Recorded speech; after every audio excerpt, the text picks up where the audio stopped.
Hey. Boom. Sweet. Let's do it. Someone was asking there if the first theme was also in Snatcher. No, no, it's not. It's not. The first one is called the theme of Solid Snake, so it's Solid Snake's theme. I think it's the only theme um, with that title in the series. It's the only theme given that title, theme of Solid Snake. And the second one is Zanzibar Breeze. Yeah, it's Snake's theme for the whole series. It's Snake's official theme. He never gets another one. Um, let's do it. Let's do it. Once again, we have the same difficulty options, original or easy. We'll go with original. And we get the classic Foxhound logo in this game. That's our loading screen in this game.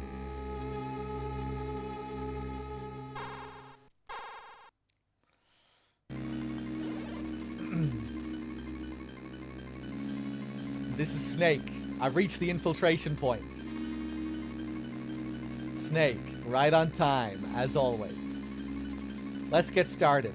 Commencing Operation Intrude F-014. Let's go over this one more time. Your mission is to infiltrate Zanzibar land and rescue the kidnapped Czech biologist, Dr. Keo Marv. Snake, we provided you with a new anti-personnel sensor. Try switching it on. Roger. Okay, it's on. Look at how fancy this game is. The white dots on your radar are enemy soldiers. The red dot is your current position. So this is the first game to use the radar. It's Metal Gear 2 that introduces the radar mechanic, the radar system. As you can see as well, we get to see the two character portraits on either side as well, which we didn't have in Metal Gear 1. These are redone portraits, though. You should know. These were not the portraits that you got in the original version of the game. In the original version of the game, they just straight up ripped the images of famous people, Hollywood actors and whatnot. Like Sean Connery is Big Boss, just straight up Sean Connery's face in the game. Snake is Mel Gibson. Madnar is Einstein, and he still more or less looks like Einstein. That hasn't changed much. The Colonel here was the guy from Rambo. What's his name? Troutman. He still kind of looks like him, but yeah, the portrait is redone.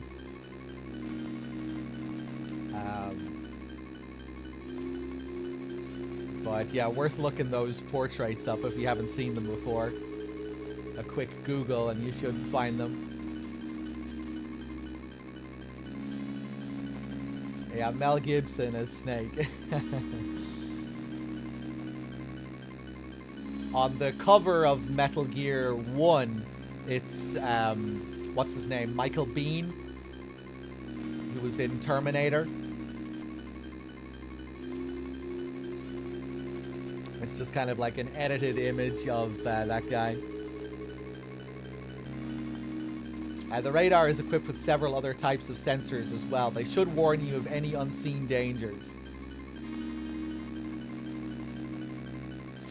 What's the radar's effective range? Take a look at your radar display. It shows a 9-screen area centered on your position.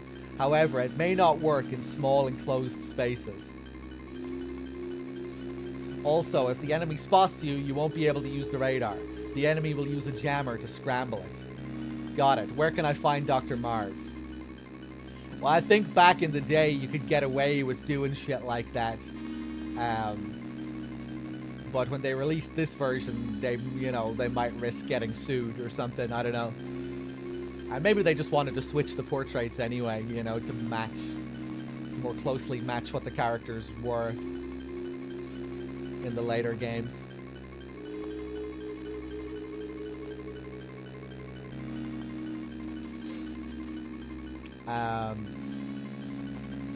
Well, Dr. Marv has a transmitter implanted in one of his molar teeth.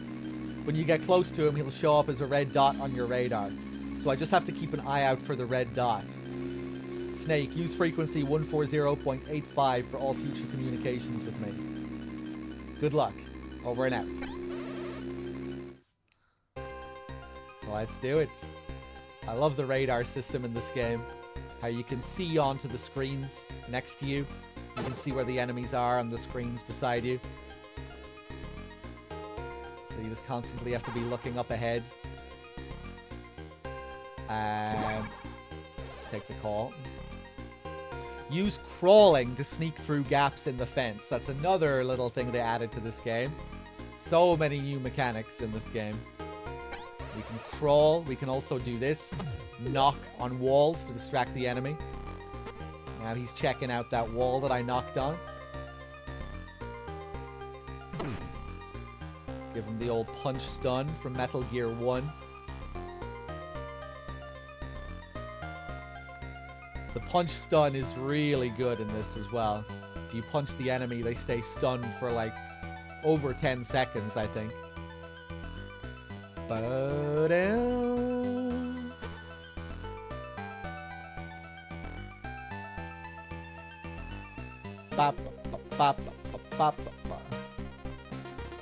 The ZL logo there, Zanzibar Land. It always reminds me of the German SS logo.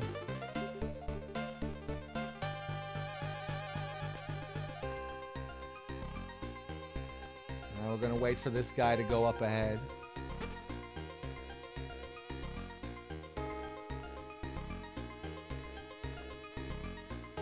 Bop. Lure him back down.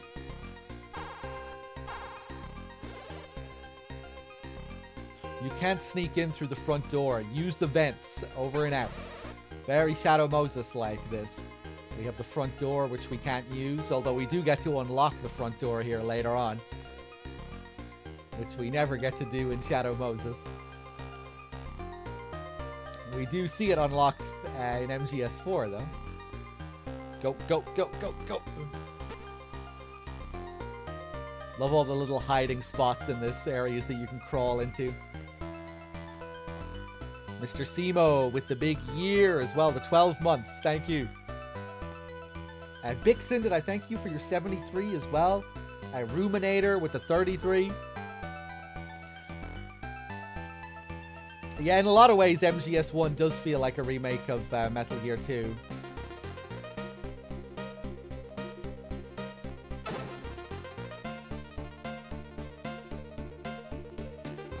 Okay, let's punch this guy. We'll take the vent. Another thing as well that you could compare to MGS1 when it comes to these vents is that the music gets kind of spooky. Listen to this music. I always thought the vents in MGS1 had that kind of, you know, had a horror, an almost horror atmosphere to it. With the industrial noise and the kind of looping, whirring sounds.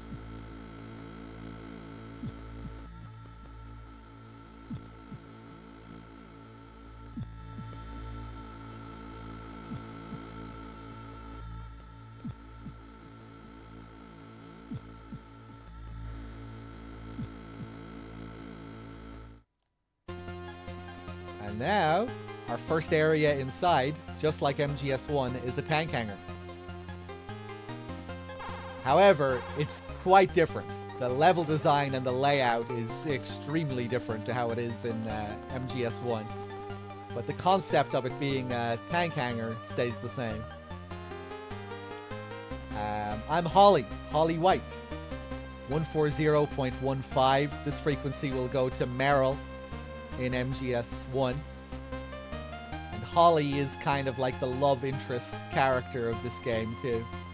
I infiltrated Zanzibar Land a month ago posing as a journalist, so I know pretty much how things work around here.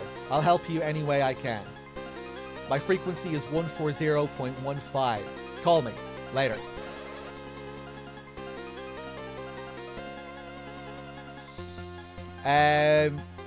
Dog, are you checking out the Fallout show? Yeah, I watched the first couple of episodes last night. I didn't really like it. Not my vibe.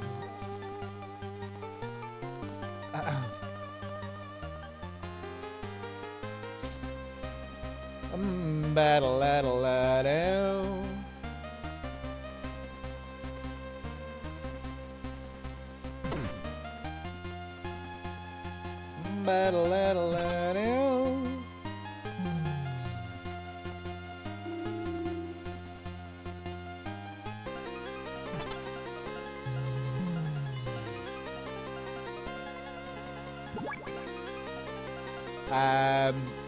What floor am I going to go to first? Floor 2. Is it... You would absolutely hate it, I think, Vlad. You would find it excruciating.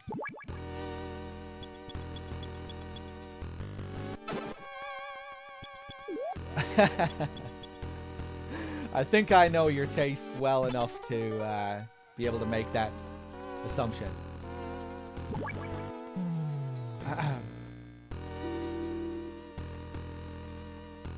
It has like really farcical, goofy humor. That one scene with the guy wearing power armor getting into an encounter with the bear, the Yao Guai thing or whatever they're called. Like, oh man, that shit. Just really not my thing. That kind of humor, you know.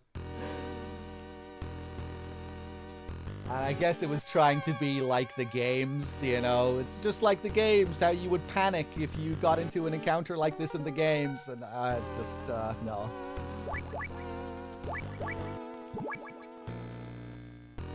I don't watch Marvel movies, but watching it was kind of how I imagine Marvel movies to be. And the kind of humor that they have. Just based off what I hear people say. Just, where they're kind of always undercutting the seriousness of a moment with a goofy joke, being self-aware, you know, that kind of thing.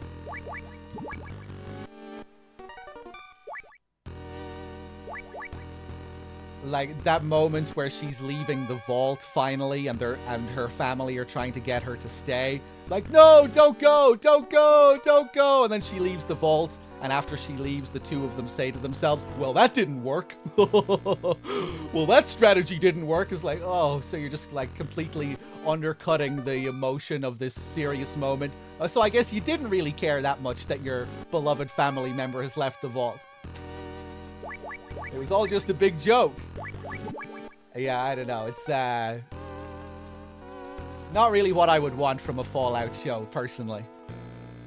A bit too, just that kind of goofiness is not really my vibe.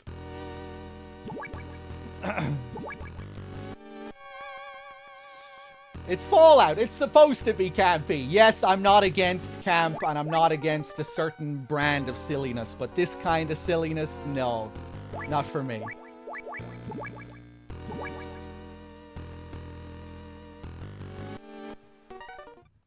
Just not my kind of humor.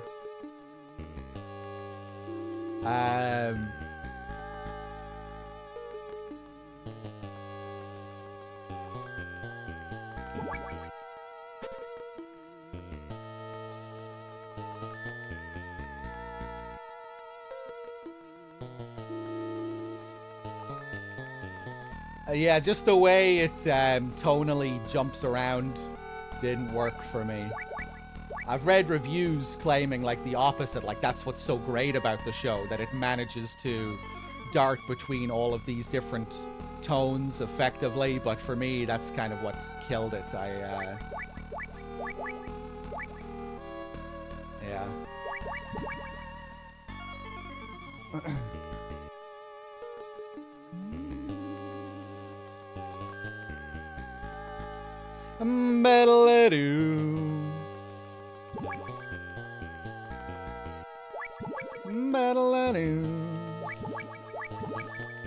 I love silliness.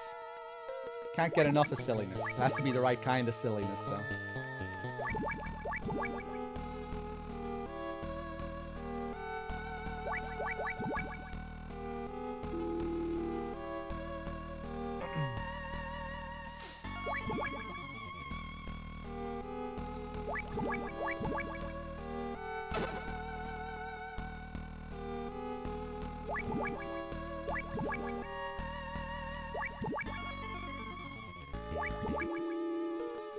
Metal-a-doom. I would have loved it if the main character just randomly sang about sucking balls all the time. That would have been, yeah, that would have been great.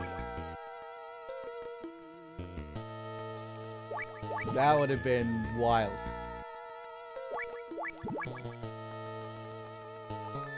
Definitely wouldn't have been expecting that. Would have been a welcome surprise. No! I knew that was a stupid move.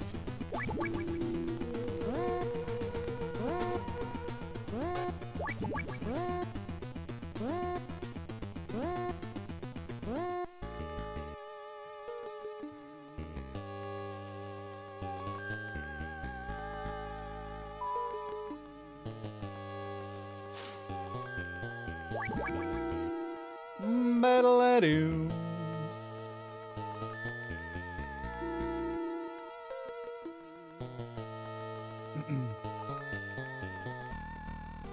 Do I have everything that I need? Do I have everything that I want? I think I'm good.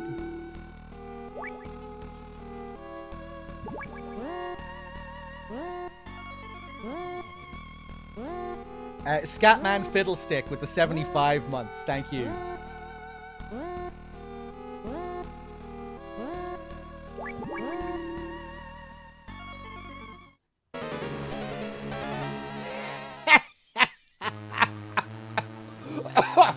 Oh! Foolish Foxhound! Oh! Dr. Marv isn't here. Figures that Foxhound would use such a cheap transmitter. You guys are really behind the times. I am Black Ninja, a former member of NASA's Extraterrestrial Environment Special Forces Unit. Now, let's just see how strong the world's most advanced Black Ops unit really is. Show me what you've got, Foxhound!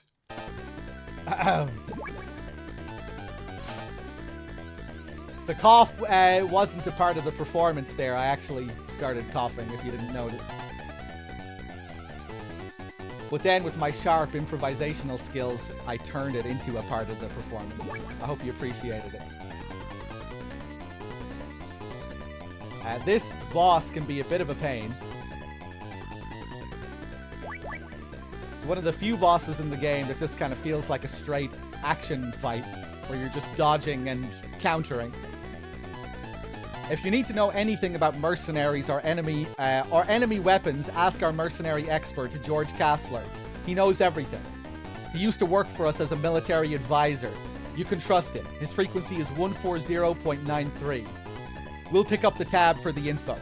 Just don't ask him about whale cuisine. Over and out.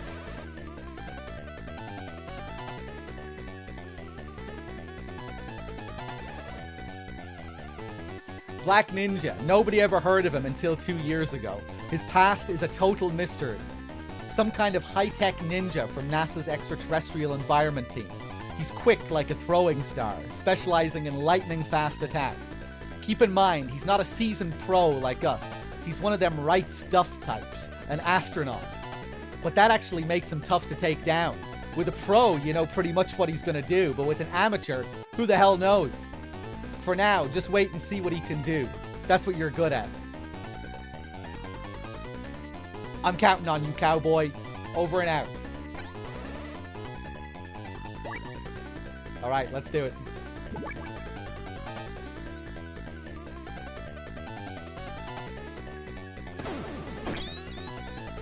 Metal-a-doo. So we just need to be really careful moving around him. Taking our shots when we can. Nice.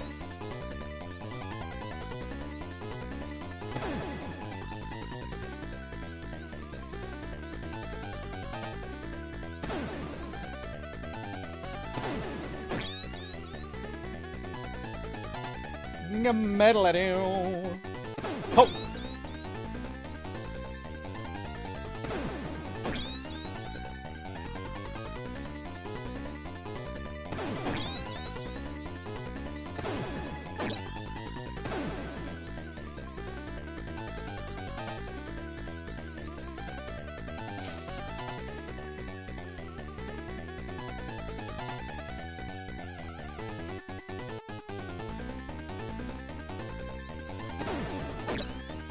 Nice. This has been pretty clean compared to how it usually is. Pretty quick and clean. Whoa! Got him. Nice. No hits. No damage. Snake. Who are you? How do you know my name? It's me, Schneider. Kyle Schneider. Remember me? Schneider. You were in the Resistance at Outer Heaven. Remember him? He's the guy who told me where to get all the items. But I thought they killed you. You still got a lot to learn, Snake. I was almost killed, but not by them. By you and your country. What are you saying, Schneider? Snake, after you destroyed Metal Gear, NATO launched a massive bombing campaign against Outer Heaven. All of us Resistance fighters and the children of Outer Heaven, they didn't care about any of us. There was no escape from the flames. They died like animals in a cage. I can't believe this. Think about it. The children of Outer Heaven were originally war orphans and refugees from all over the world. They were a liability, and NATO didn't want to deal with them. No! You're no different. They'll forget about you, too. But he wasn't like them. Who? He came and saved us from annihilation. He forgave us for what we'd done. He gave us a new land to call home. A new family. He did. You mean, Snake, you'll understand soon what a wonderful man he is. Very Colonel Kurtz-esque here, I always thought. His characterization of Big Boss. And then especially with what we learn later on in the series, you know, the former US Special Forces going rogue. Starting up his own mercenary army with a bunch of outcasts who revere him as some kind of messiah, spoken about as some kind of godlike figure. It's all very, feels very Apocalypse Now. I've been meaning to read the book for a long time, Heart of Darkness.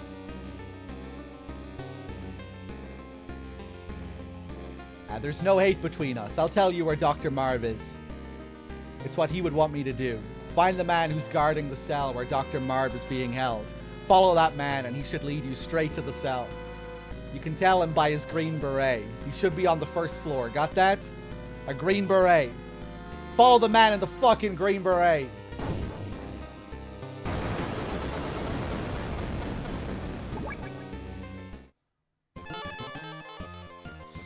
And the bosses, they all explode in this game after you kill them. Which might make you think of the Cobra unit. We don't hear about any micro bombs in this though. I always wondered if that's where, you know, if, in MGS3, if that started out as like a callback to Metal Gear 2.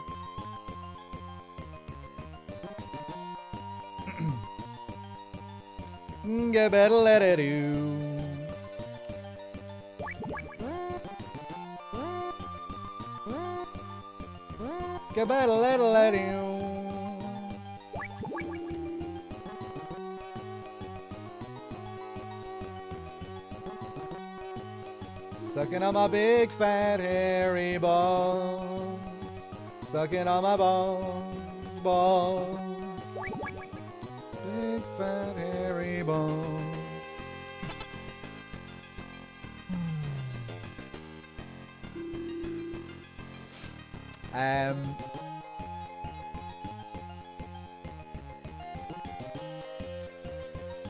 Let me go up to the 4th floor.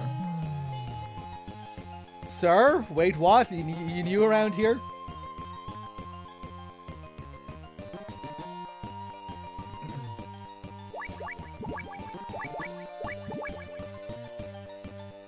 For some reason I thought I could get the little mouse things. I guess I can't do that until later. Sucking on my balls. Ah, I didn't mean to leave. Actually, hold on. Let me just check up here. Yeah. Don't close. Don't close.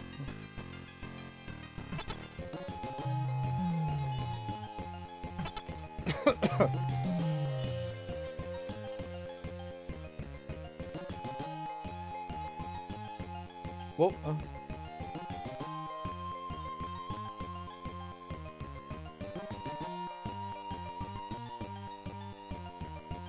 Go-better-let-a-do.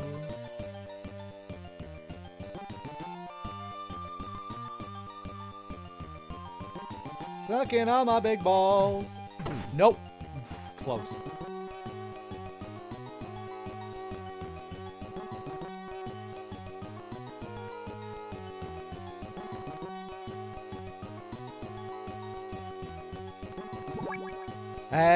Okay.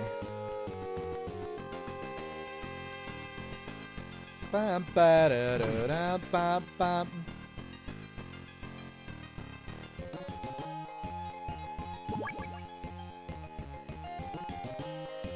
Yeah, Chris, we alternate usually.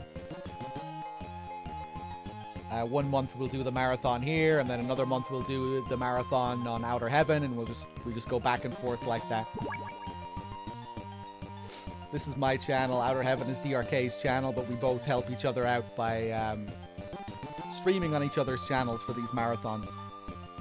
So you'll see DRK later on this channel. He'll be taking over like halfway through MGS1. That's probably a bad idea.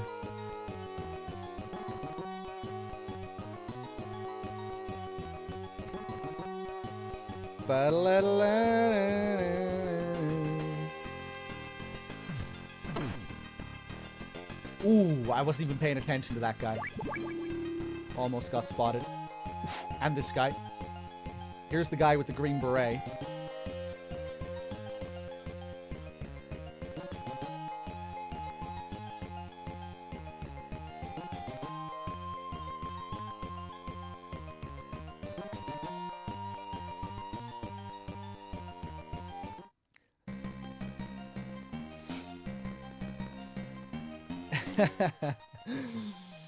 I've played MGS2 a few times, a couple of times. Once or twice.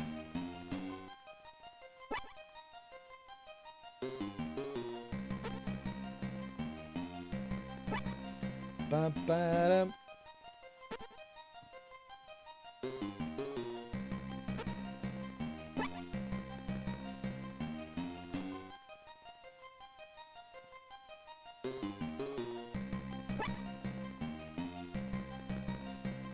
Ba-dum. Ba-dum, ba-dum, ba-ba-bum.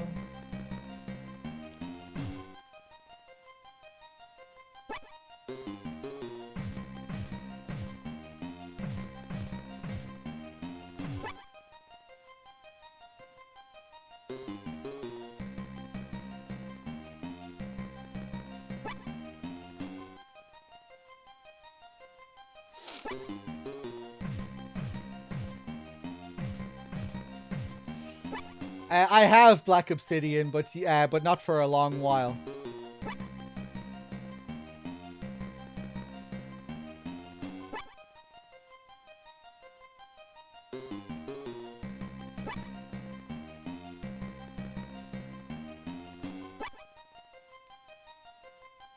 Just wait for him here to do his thing.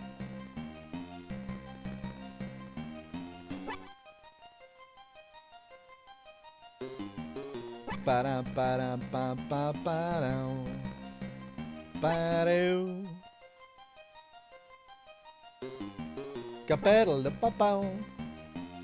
This is the HD collection, yeah. Go, go, go, quick. Now he's back to this section. This is where he starts sprinting.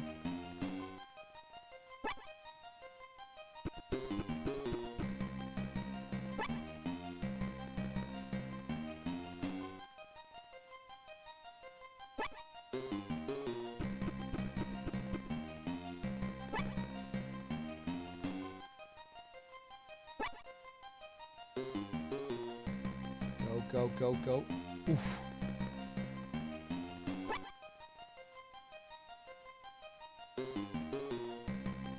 Oh yeah, I'm sure DRK has done them as well. But again, it might have been a while since he did one.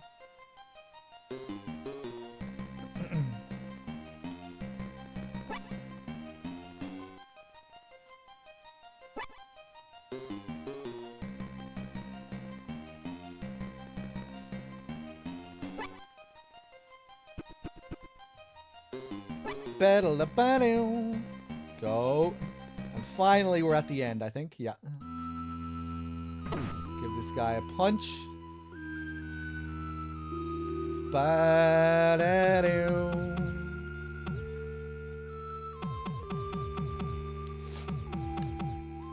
A cute battle. Punny with the 36 months. Thank you very much. And am I up to date on everyone else? Master with the 60.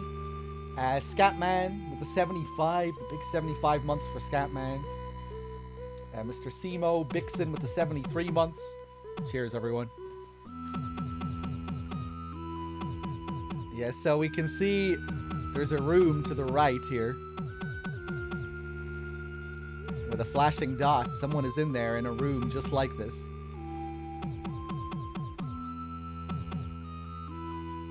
And this is a tap code. And in order to figure this out, you had to read the instructions in the manual. And it would tell you what the various taps corresponded to.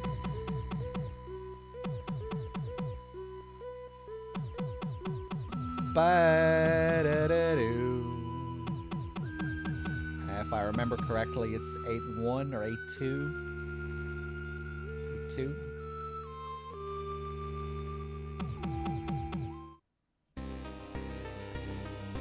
Ah, I see you figured out my code.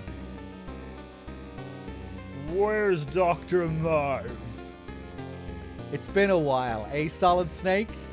Dr. Drago Petrovich Madnar, how did you... Marv and I knew each other from the Prague Academy. We didn't speak each other's language, but we were scientific comrades after a fashion. I was captured along with Marv while we were in America. Where is Dr. Marv?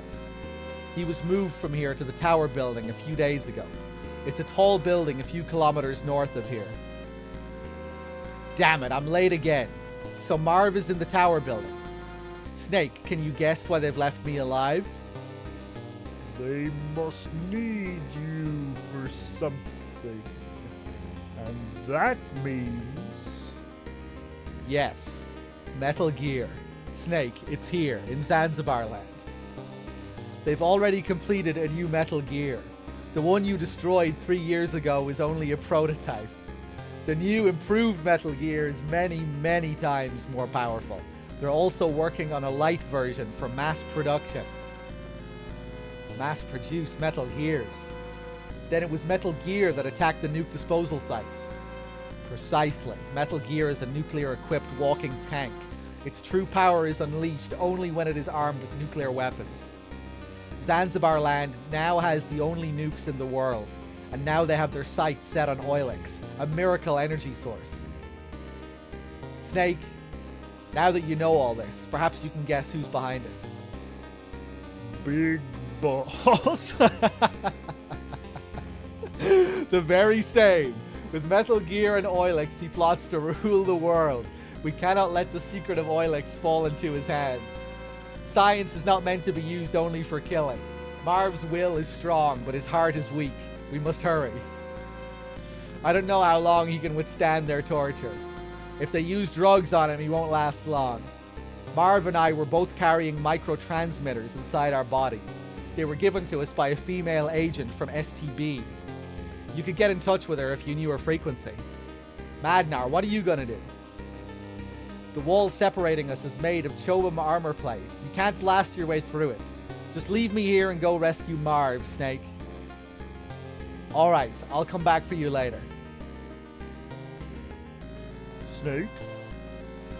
My daughter Ellen is a fan of yours. She's not married yet, and I'm afraid Oh, and I have a zoologist friend, Johan Jacobson, who lives around here. You can reach him on frequency 140.40. He'll tell you anything you need to know about animals. Don't worry, I'll make sure you get home in time for your daughter's wedding. Thank you, Snake. All right. Let's give Mr. Jacobson a call, shall we?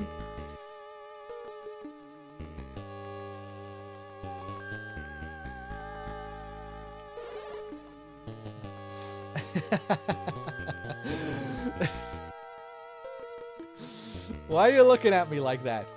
Why does Foxhound use animals for code names anyway? Who came up with the idea that animals are so warlike? People, that's who. I just don't get it. Over and out. Anything else?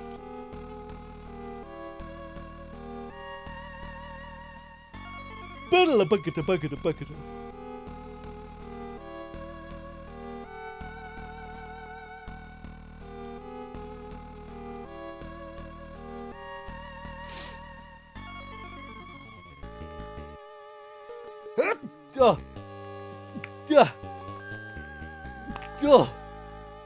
Okay, next we need to...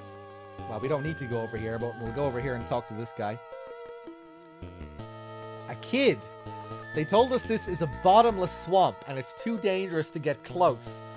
But I saw a big truck drive through here. You believe me, right? I don't know if you should be playing so close to the swamp here, man. Love him with his sideways cap.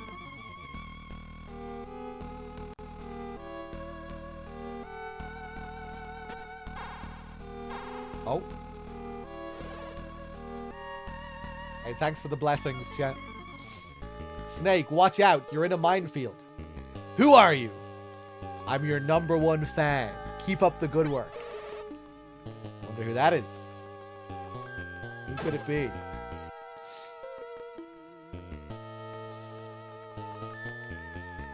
So here, before we cross the swamp, I want to collect a few mines, because we need mines to beat the next boss. It's the only way to beat the next boss.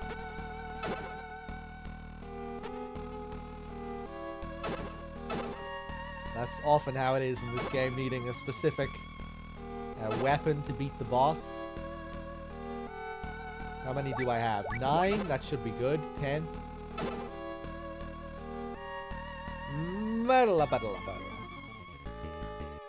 Yeah, we have the famous running man up next.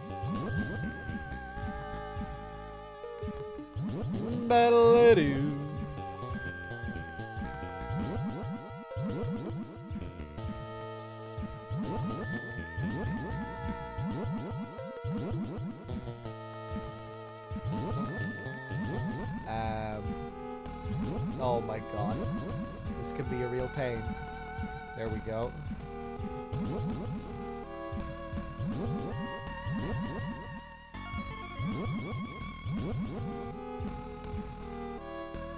Just gotta be really careful. You fall into the deep end, just retrace your steps exactly to get back onto the ground.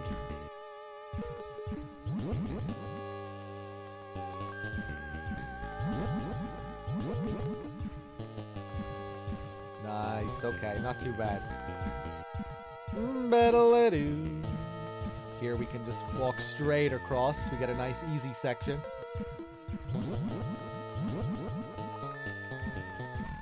Nice. Trucks come in and out of here all the time. Reminds you of the MGS3 swamps? Yeah, they function in a similar way. You know, it's kind of typical swamp mechanic. You stay in too long and you'll get sucked underneath.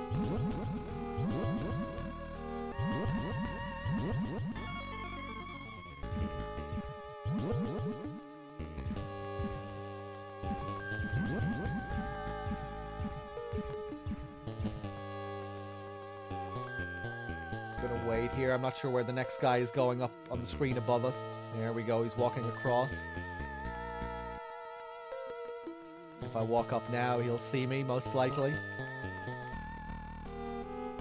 I really like this radar system.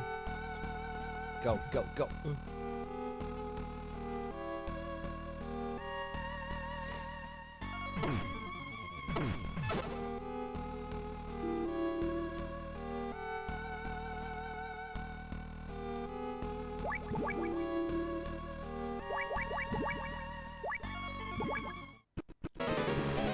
Here we go.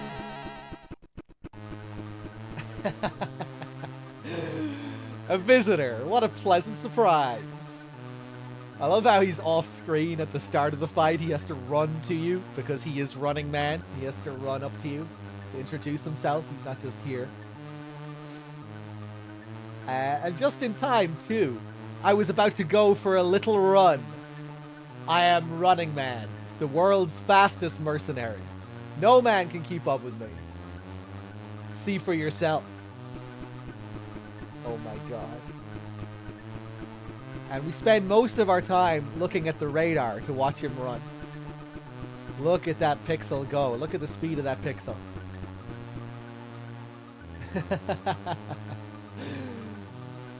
What do you think? Pretty fast, eh? But I'm just getting warmed up. Hear that sound? That's nerve gas. Defeat me before the gas gets to you and you might survive. The clock is ticking. Let the race begin! Ba-da-doo!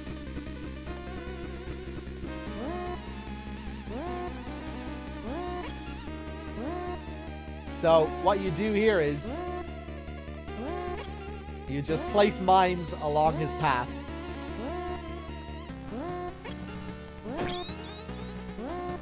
And wait for him to die.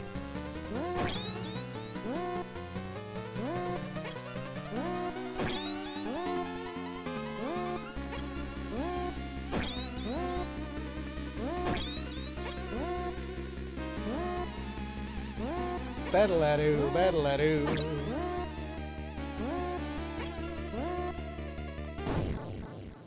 Easy.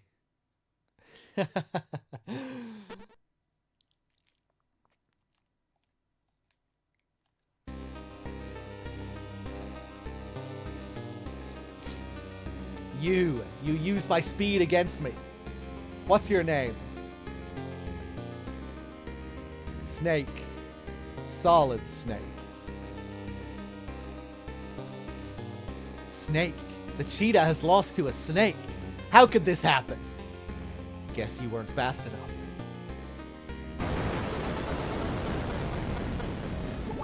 And he has no comeback after that, so he has to die. Snake killed him with the one-liner. Roasted to death. Give-it-a-let-it-do. I forget if we can go through this with card 3. Ba-da-la-da-lo-do. I know what that is. It's a Stinger missile. They took some to the factory on the west side of the Zanzibar building's first floor the other day. Said they were going to put them on some tanks. Damn, this kid really has the info. Yeah, this is exactly what we need to find next.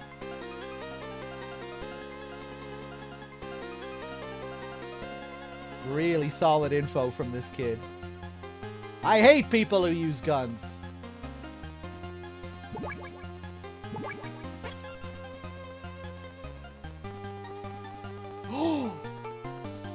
I placed the mine inside the wall there, I guess. I tried to kill her.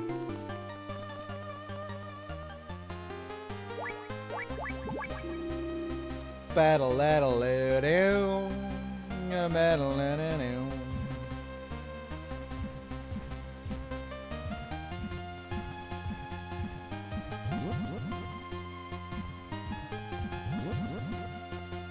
Battle-a-bum, battle-a-bum-bum.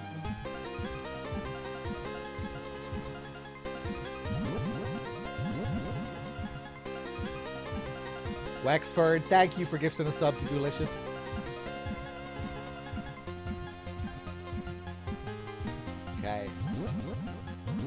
This screen is the worst. Up.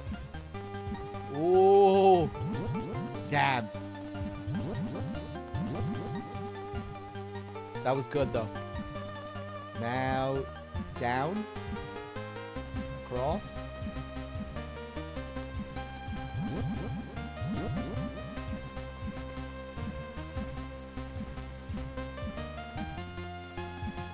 Oh, that was pretty good. That was a pretty fast return. Usually not that smooth. Battle now.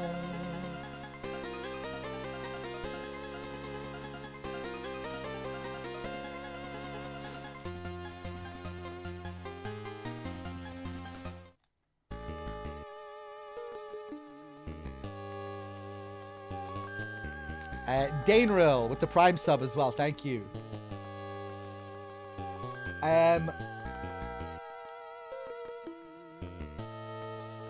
Hold on a second. Japan sending PSN. I don't think I thanked you for your 6 earlier. Thank you. So here, this is where we find our stingers. The stinger is pretty unique in this game compared to the rest of the series. Oof, I took a bit of a risk there. I had no idea. Nice. Just keep him stunned. Grab the stinger.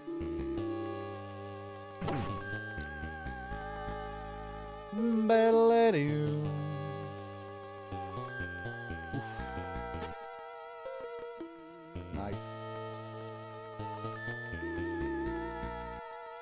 We still need to talk to Miller.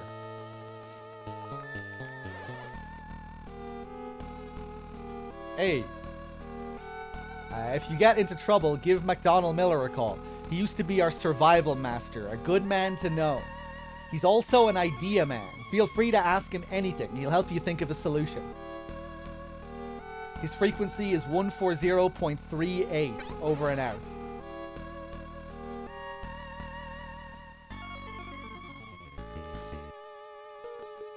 This is Solid Snake. Come in.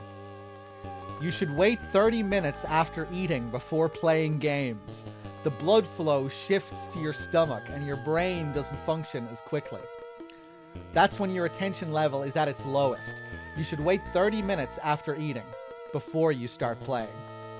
Over and out.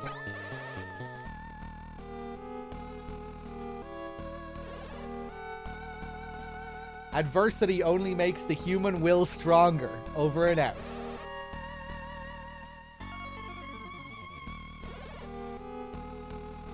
The more you sweat, the less you bleed. The more tears you shed, the fewer game overs you'll get. Over and out. The more tears you shed, the fewer game overs you'll get.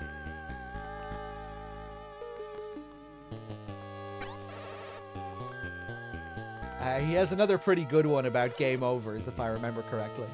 When making decisions on the battlefield, there's no single right answer. Just trust your own judgment. Over and out. That's the one you hear Atkin Downs repeat in Ground Zeroes.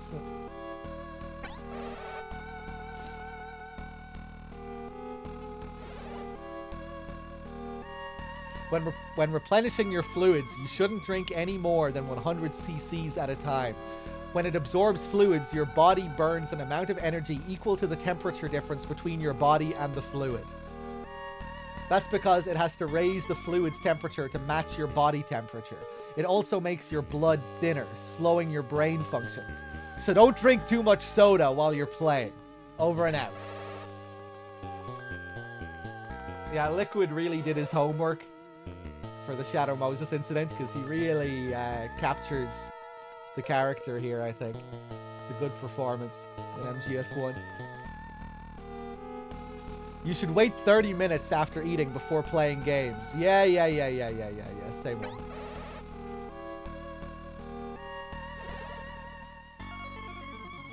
Oh, come on, give me another one. Adversity. Yeah. Loneliness is something that seeps into the cracks in your heart. Boredom is what causes those cracks to appear. Over and out. Damn. You can drink your own saliva, but never spit it out. The enemy can tell how tired you are by looking at saliva on the ground or on plants. They can even estimate how long ago you were there. So don't spit in public. It's a dangerous habit. Over and out.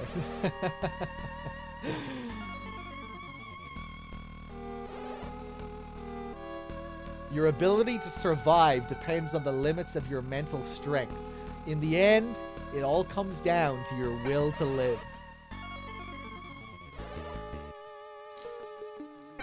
No, there's still one or two more, I think.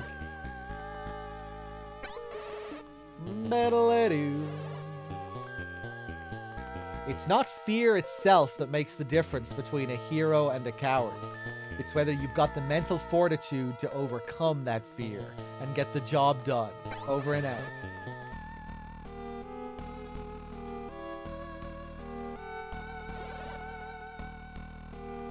When making decisions on the battlefield, there's no single right answer. Yeah, just trust your own judgment.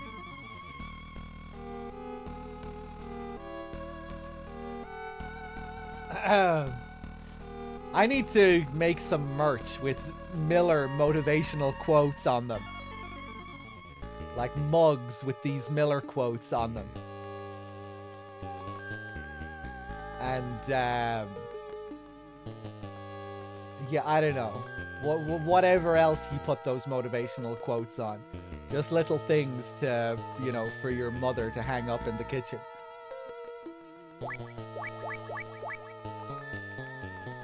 That's the kind of merch we need to be looking into, I think. With a nice picture of Miller's face on it.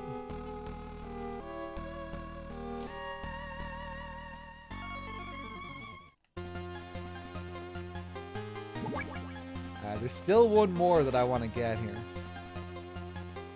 Wear your shoes over your socks. That's it. That's the quote. You can drink your own saliva, but never spit it out. And that's it. That's all that's written on the mug. With a nice little Miller logo winking at you. With Miller just winking at the camera.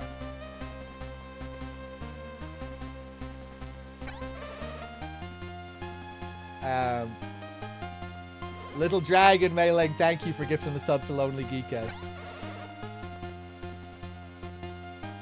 I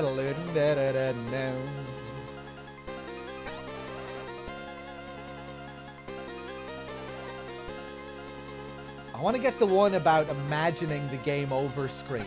Maybe it's the Colonel who has that one, actually.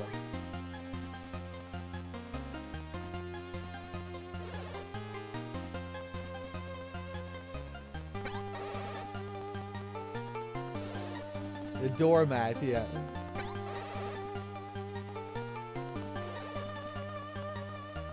Remember that you won't always be able to procure supplies and plan accordingly. Over and out. Yeah. Put yourself in the enemy's shoes. Imagine you're the enemy commander or the game designer in charge of guarding that area. You might see possibilities you couldn't see before. Over and out.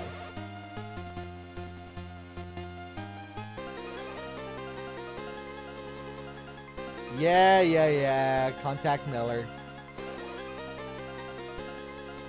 Castler. Yeah, I think we're just getting really bad luck.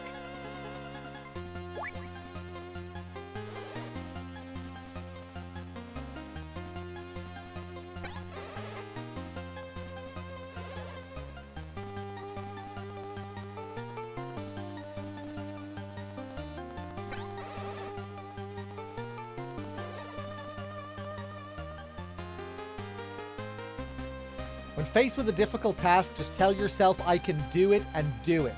Imagine how happy you'll be when you succeed. Don't picture the game over screen, even if you make a mistake. This is the one. This is the one I was looking for. I love this one. Just because whoever does this?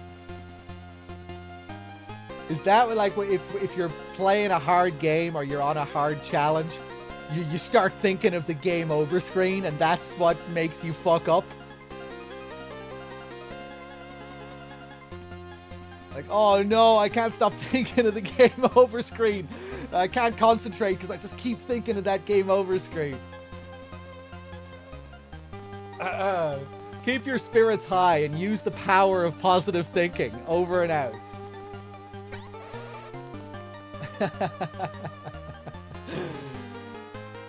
Okay, we have what we need here.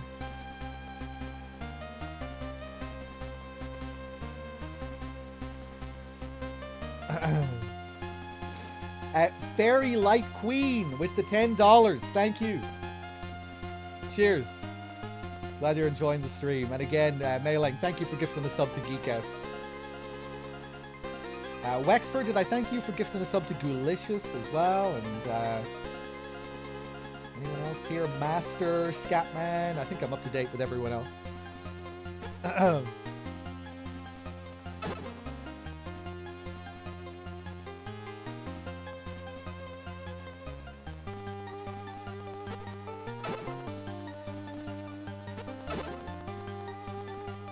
Give it a little, let it go, go, go, go. That's singing sand, imported all the way from Okinawa, Japan. It squeaks when you walk on it. The sound will give your position away, so be careful. See ya. Don't think anyone else talks about the sand, do they? Oh! To make your footsteps quieter, plant your heel first and slowly lower your foot towards the joint of your big toe. Now he's pulling this fucking bullshit again. Is he going to tell me to wear my socks over my shoes as well? That ought to get rid of footstep noise.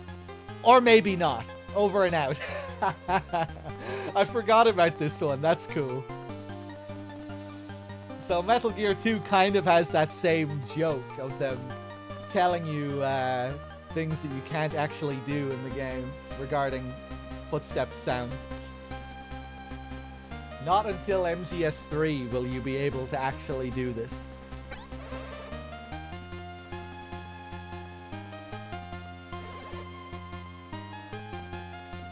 Watch out for floors that make noise when you walk. Not even those noise-absorbing boots you're wearing can eliminate footstep noise completely.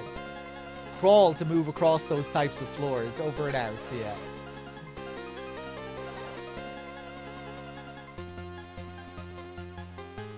There are two ways for the enemy to find you. One is by sight, the other is by sound.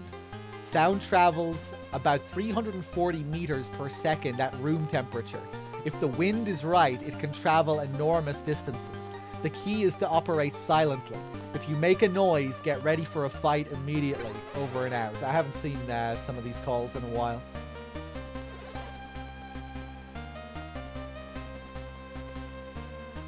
Okay.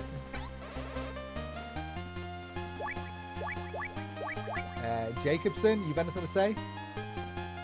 Miller? Yeah, replenishing fluids. I think we've gotten all of Miller's calls now until like the very end of the game. Next time, maybe I should space out his calls more. Go, go, go, go, go, go.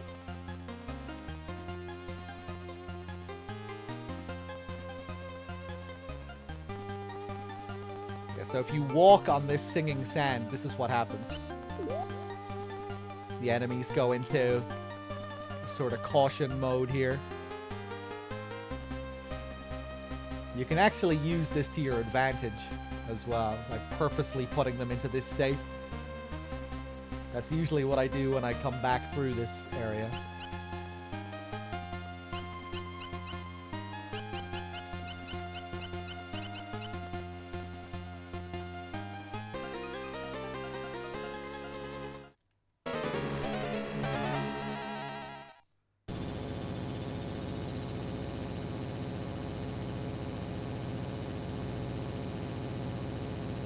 Go. Oh my god, this one can actually move. Go!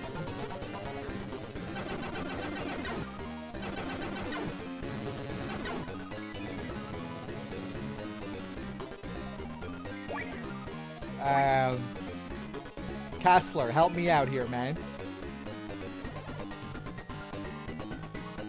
Hind D. Just hearing that name makes my knees go all wobbly. Weight capacity, 12,000 kg. Top speed, 250 kilometers per hour. Top altitude, 4,500 meters. It's armed with missiles and a Vulcan cannon and protected by titanium armor. A real beast of a chopper. You don't stand a snowball's chance in hell if it starts strafing you from above.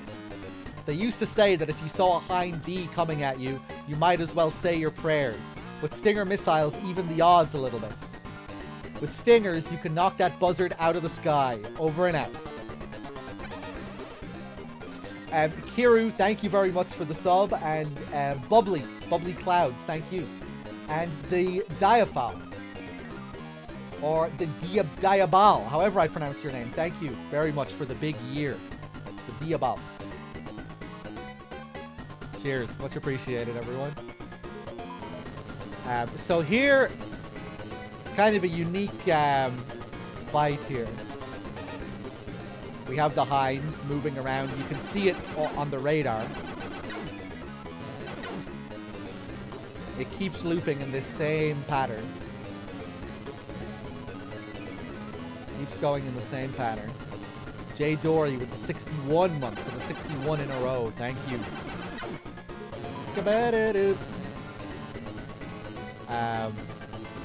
And the Stingers are quite unique in this game in that you move them by controlling the cursor on the radar. Move radar crosshairs using the direction buttons. Press square to fire, can attack enemies off screen but on radar.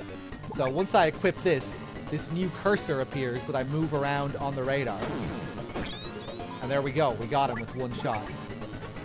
So, oh god, crazy damage if he actually gets you.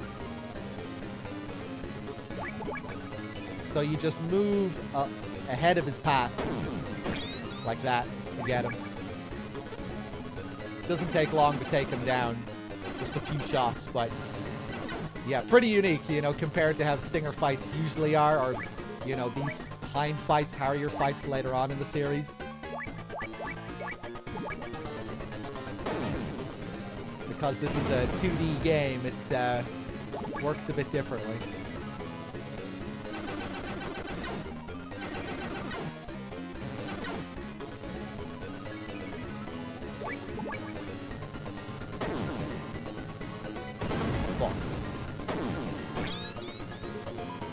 Ooh, I'm gonna die.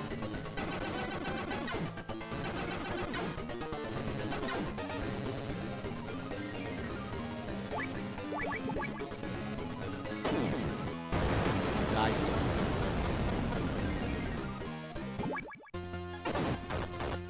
That was my last Stinger, and I can't remember if it's possible to find more ammo. Probably more ammo here. Yeah, nice.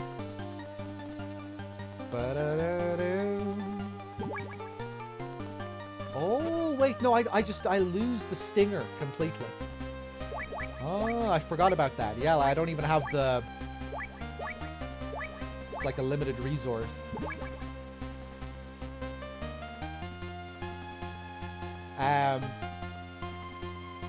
Parallax with the 73. Thank you.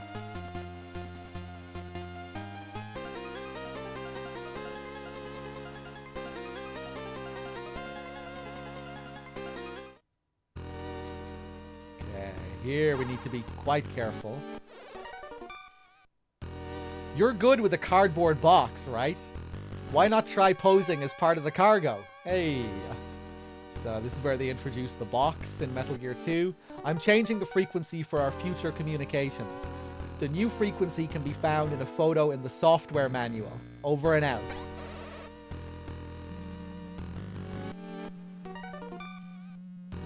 Gotta check your game manual to get the next frequency.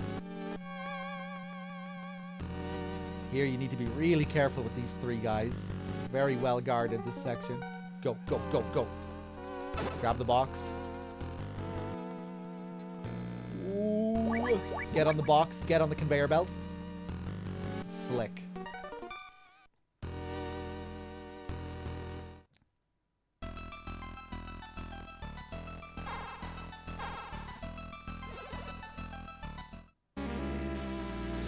Snake, I'm in trouble. They discovered my identity and now I'm a prisoner. Help me. Just when I finally managed to contact Dr. Marv. Where are you? Give me your location. I don't know. I was blindfolded. I think it's somewhere in the tower building. Oh yeah. Snake, I hear noises. Off to the left, I hear an elevator. And to the right, I hear a noise like a pump. There's water flowing in front of and behind me. Water in front and behind. A pump to the right and an elevator to the left. I think I've got a pretty good picture now. Snake, I don't think they know about my radio yet, but come quick, I'll be waiting.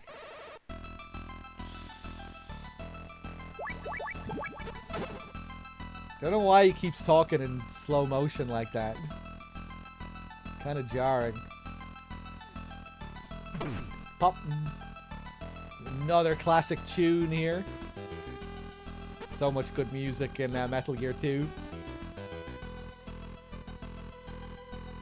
Really stands out going from Metal Gear 1 as well, where it's just fucking theme of Tara endlessly. There's like 2 exploration themes in Metal Gear 1. Theme of Tara, the basement theme, and that's it.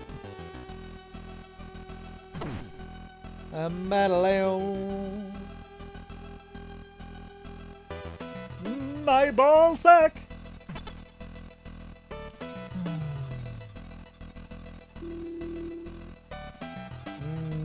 Bottom floor.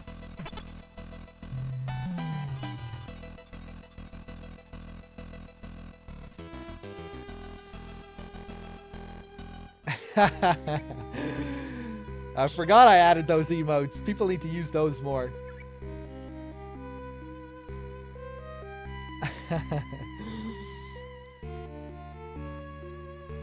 Better let it do.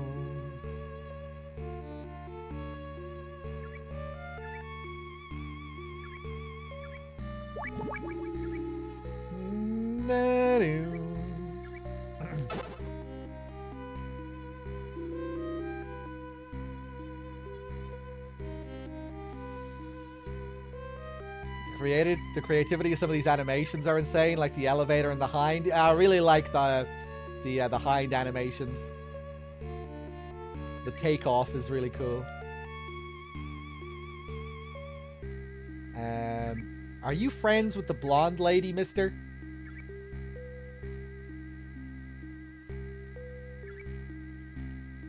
So she's nearby. Yeah, if you know where you're going, you can find Holly pretty much straight away here.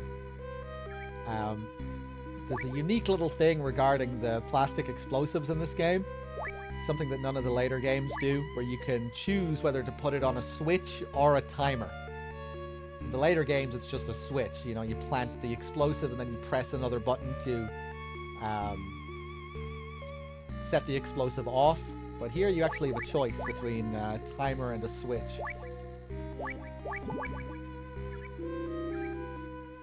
I don't think you really have much of a reason to put it on a timer instead, but yeah.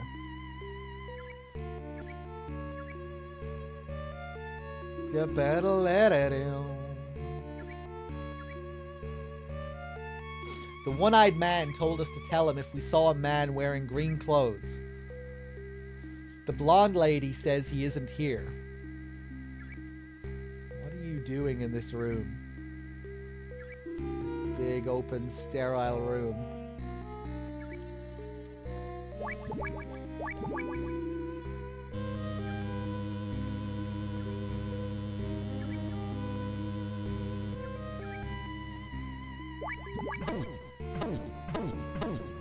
See, there's someone in there in a room next to us.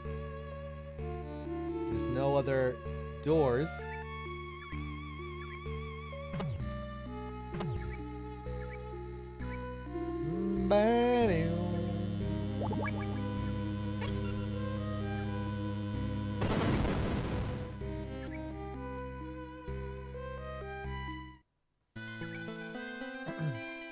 Thanks, Snake. You saved me.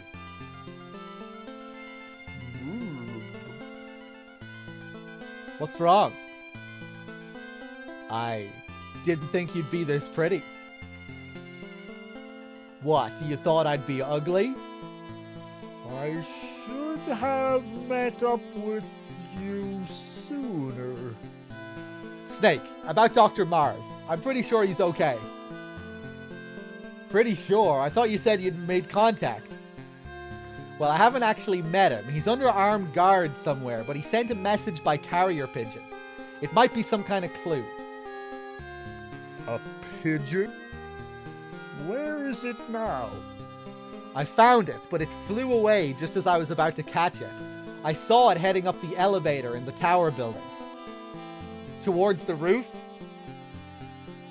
The original translation is a little bit clearer about that pigeon actually going up the elevator shaft, not the elevator itself. I always wondered if the pigeon was like a really smart pigeon, pecking on the buttons and using the elevator by itself somehow. Towards the roof. The bad guys are looking for it too. We have to find it before they do. It's our only clue to Dr. Marv's whereabouts.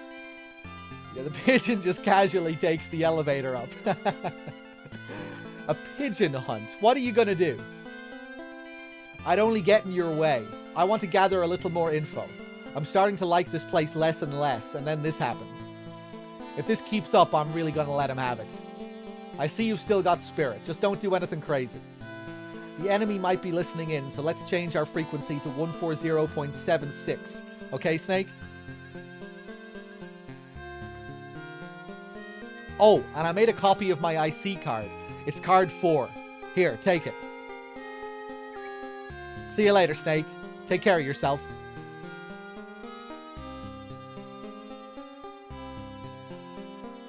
Holly! What? That's the kind of thing you'd say to your boyfriend when you kiss him goodbye.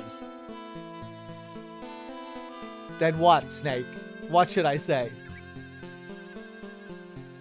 Stay alive and we'll meet again sometime. Deal.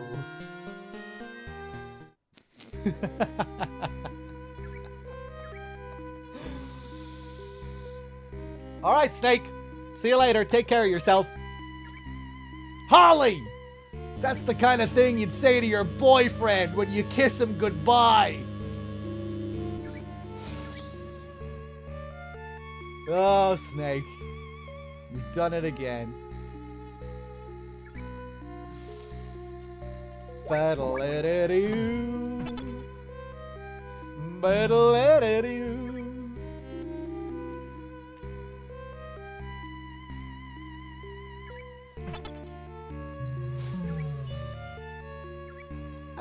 Now, where do I want to go?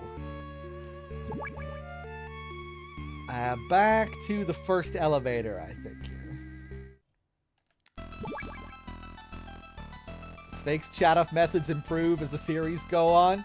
Yeah, he really ups his game in MGS1 compared to how he is in this game, that's for sure. He's been reading those self-help guru manuals.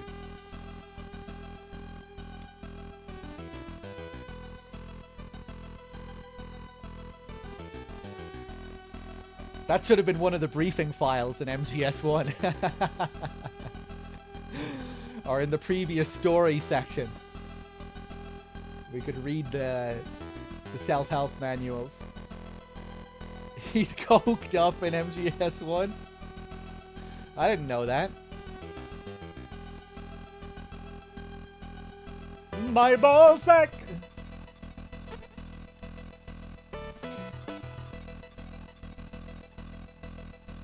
My ballsack!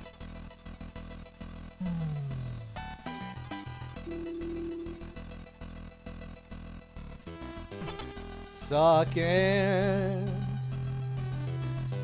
Baby sucking. Sucking on my balls. Hairy balls. Sucking. Oh, we're sucking Sucking on my balls. Hairy balls. My ball sack. Okay, let's blow this open. What did this kid have to say? There used to be a veranda south of here, but the passage is buried now.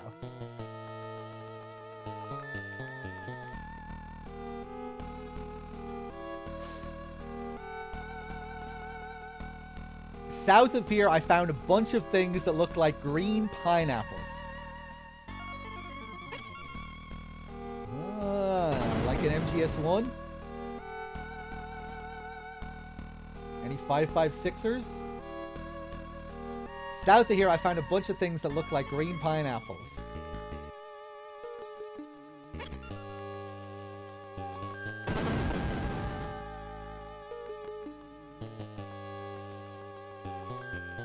Do I sing balls during Silent Hill? I sing about balls during everything I play. You know, if it calls for it.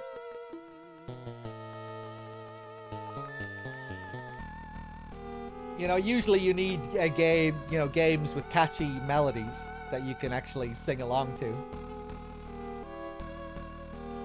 It'd be hard to sing along to a lot of that Silent Hill background music, you know, the stuff that's just industrial noise. I don't really know how I'd sing along to that with ball music.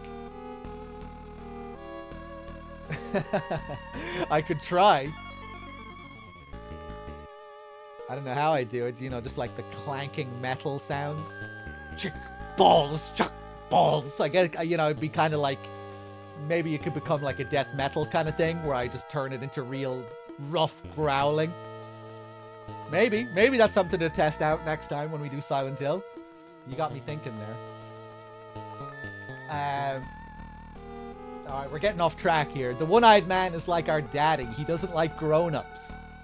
That's concerning.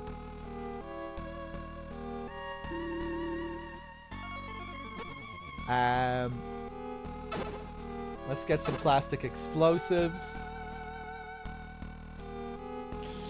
Like 9 Inch Nails. Battle.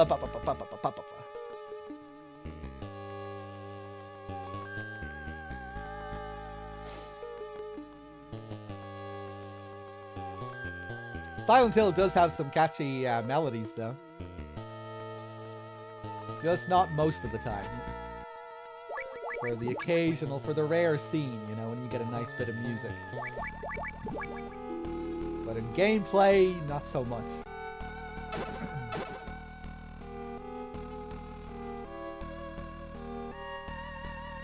The ending themes cater more to ball melodies. Yeah.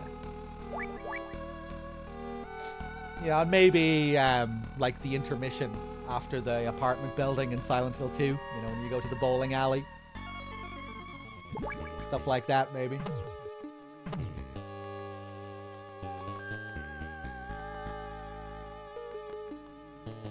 Metaloo.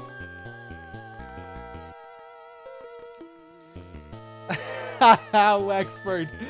I know exactly what you're singing there. I didn't even need to process that. I got it immediately.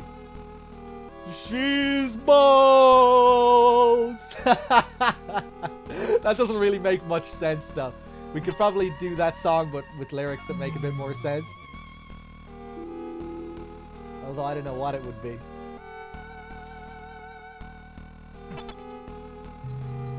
Her fear has overcome.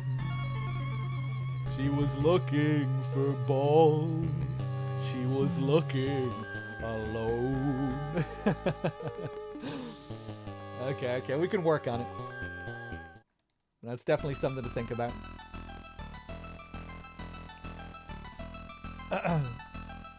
Yes, these balls. That's a good idea.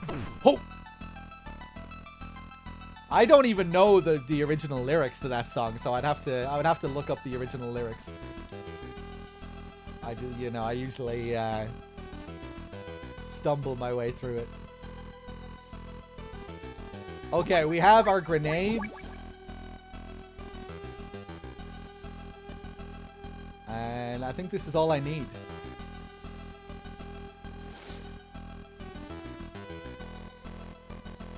Oh shit. Looking at the chat there. Haribo.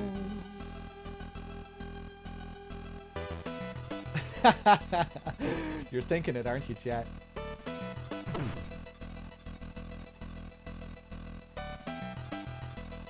Okay,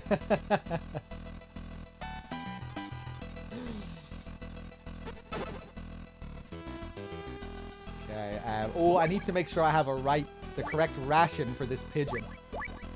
That's another really cool thing about Metal Gear 2. It has a lot of like weird little puzzles related to animals. There's a pigeon puzzle. There's a hamster puzzle. There's an owl puzzle. I guess there's a snake puzzle. Optional though. And oftentimes they revolve around food and the kind of food that they eat. In this game you get multiple ration types and they all have different food in them. Like this one has beef and pork and ham and eggs, tuna fish, chocolate, crackers. This one has meatballs, beans, franks, beef and potatoes. This one has ham, chicken, turkey, spaghetti, cheese and coffee. And yeah, this isn't just for show. The rations have different uses for these puzzles that are in the game.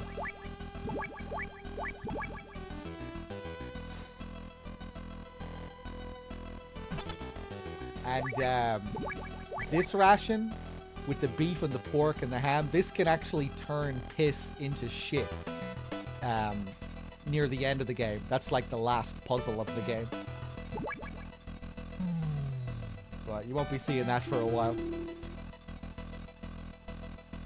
Ba ba ba.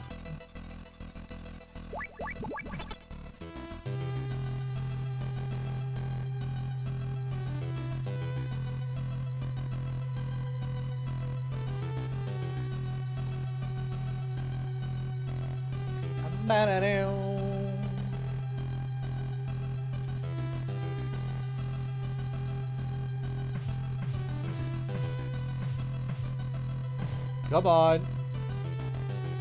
I think it stops at the 30th.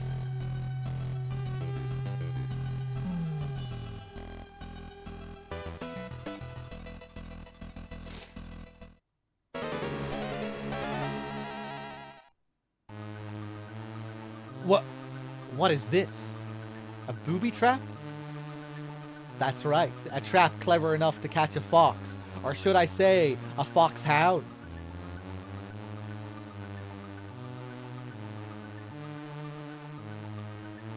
I am Red Blaster, and you're not going anywhere. My grenades will see to it that your death is slow and painful. So this guy is a complete clown. His whole strategy here is,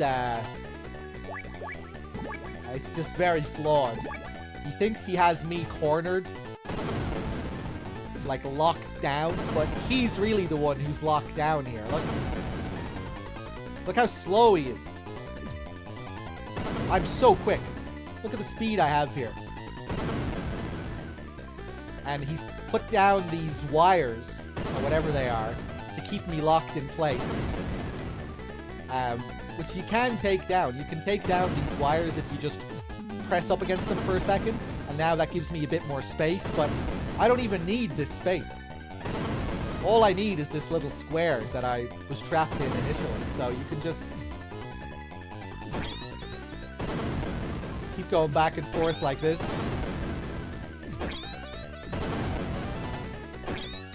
And you can see he's wearing a bandana as well.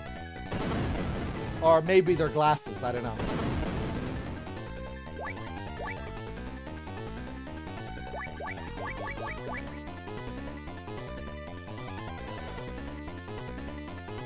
Red Blaster. He's an elite assassin who likes to blow things up. He'll set booby traps all around to pin his target down, then use those grenades he always carries to finish the job. Snake, give him a taste of his own medicine. He's bound to be hiding behind a wall or something. But you can flush him out with a grenade of your own. Over and out. Whoa. So yeah, he's pretty easy.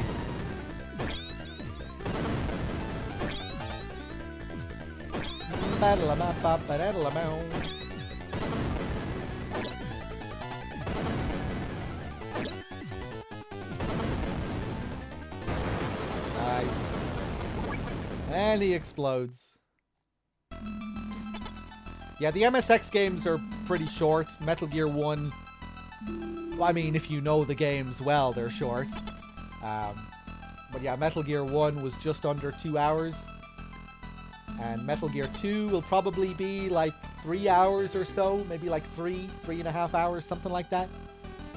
Sometimes Metal Gear 1 will take a bit longer, like it might go closer to the 3-hour mark. Just depending on how much fucking around I do. Portis with the 19 months and the 19 in a row. Thank you. Sin Life with the 36 as well. Thank you.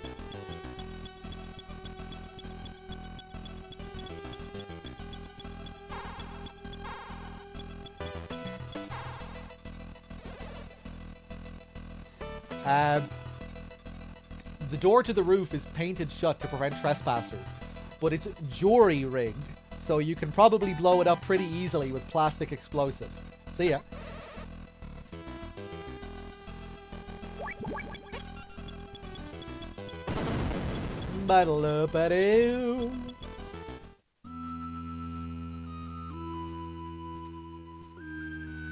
So, we were told to find a pigeon up here that was seen heading up the elevator. There's something moving on this radar. It's a pigeon.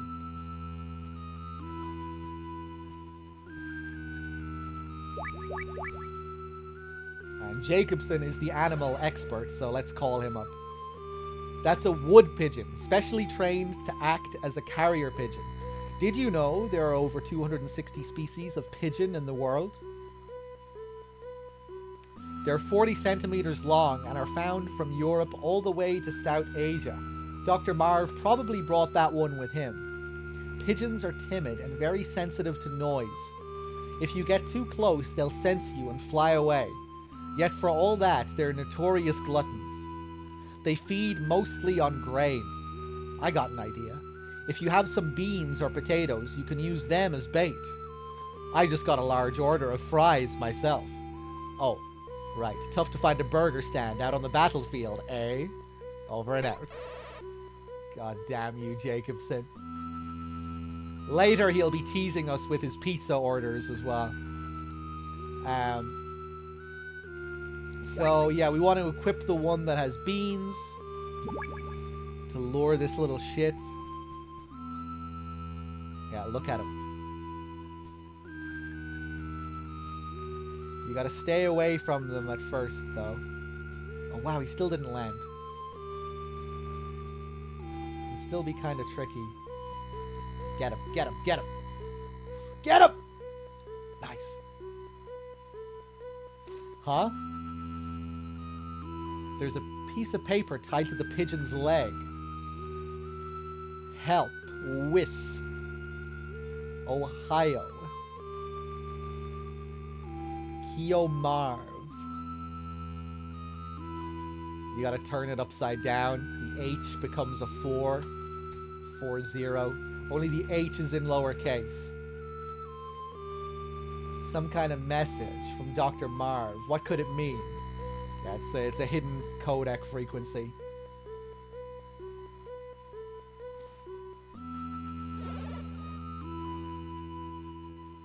Khadija Marv. Commandela. Chenim Jonim Genomir. I learned how to speak all this Czech during the last playthrough, and now I can't remember any of it. Maybe some of it will come back to me. Kjem Genomir. Delam Puz Zurjakol. Pevni Dufam Zemi Zakranite. Mirj Puteli. Drahi Puteli. What's he saying? I can't understand a word. Better ask Madnar. We need to get Anananas back in here again. Fuck. I genuinely want to learn how to speak this Czech properly now.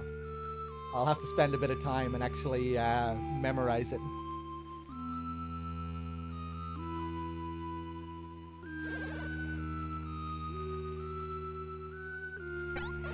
Um, probably something about balls anyway. We don't need to know.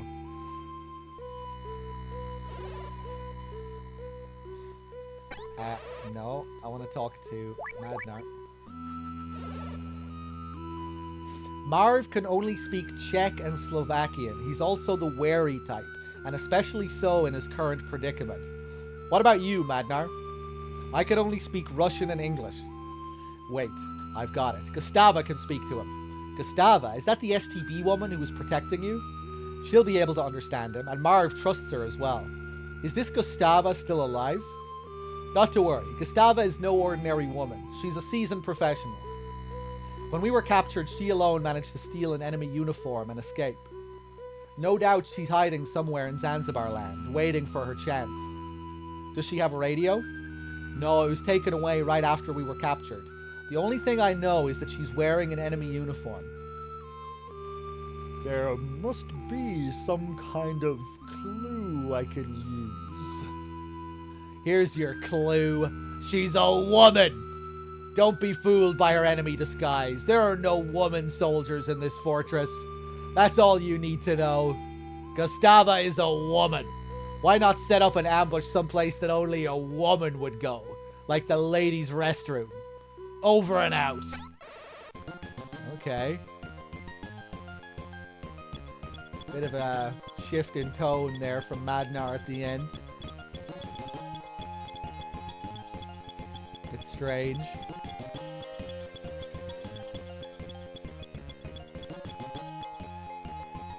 We go to Prague again in MGS4. Yeah, I was thinking about that earlier.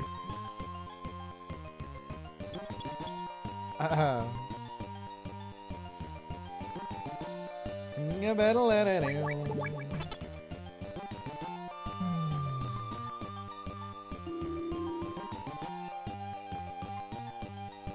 better let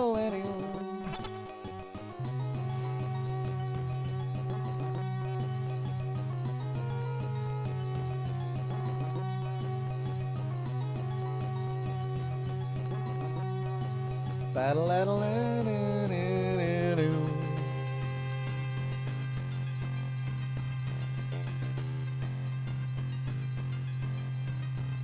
Come on, fucking elevator. So now we backtrack back to the first building, the tank hangar area. We leave this place.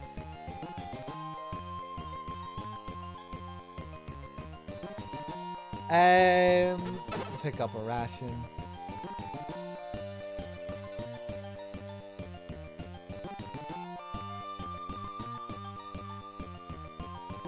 Sucking on my big balls.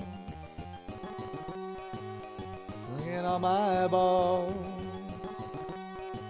Sucking on my big fat hairy balls. Okay, here we'll just wait.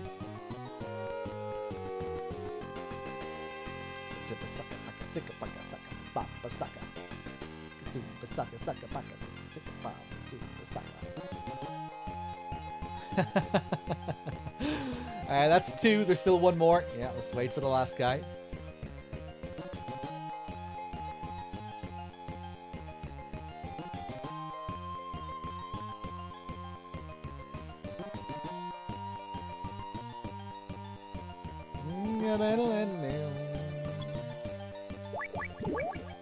Ah, fuck. Oh no, we're good. Okay, go, go, go. It's real nasty, that guy just appears out of nowhere.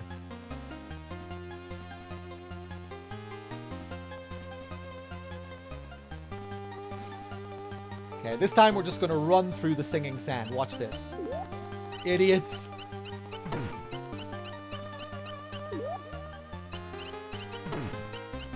Ooh, that was close. That guy at the bottom almost saw me there.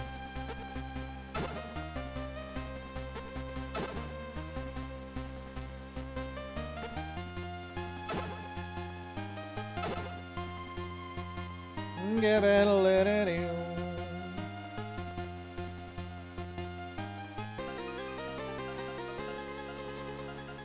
Ole! How's it going, man? Good to see you.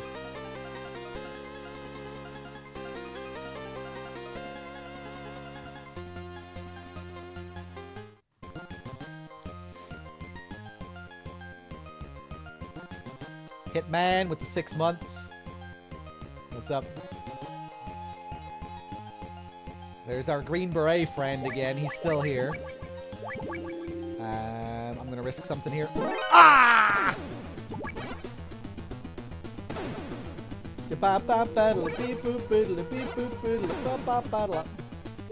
Just get in the box.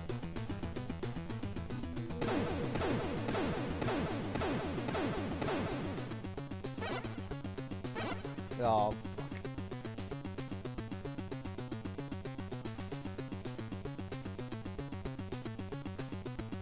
you get these fancy evasion sequences as well in Metal Gear 2. It's another new addition.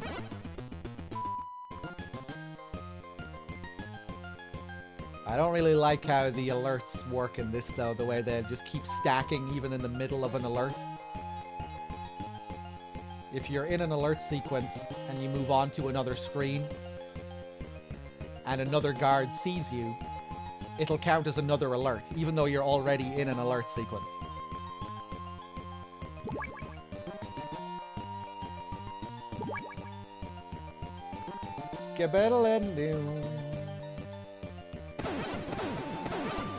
Oh my god.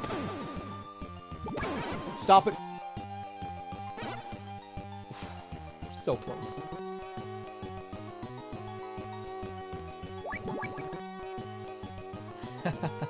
Love how they shoot the boxes just for a good measure. And here we have an interesting little room. We don't have to come in here for anything, but if we do, and just wait around, something will happen.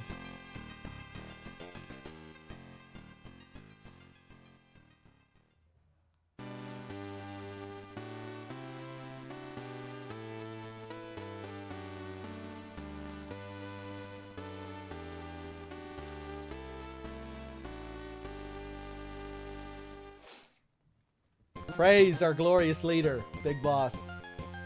So this is the national anthem of Zanzibar. That's what you're hearing there. And that's why they stop. They hear the anthem. They stop to salute for the anthem.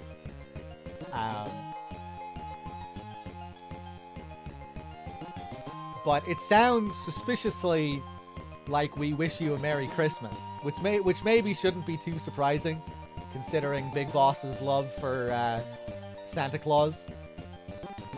And this game takes place on Christmas Eve. So, I don't know. All kinds of Christmas associations.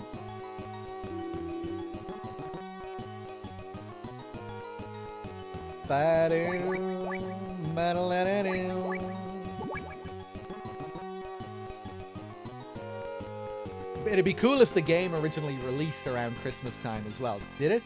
I don't know when this game released first. That would have been pretty cozy, playing this game on release at Christmas time.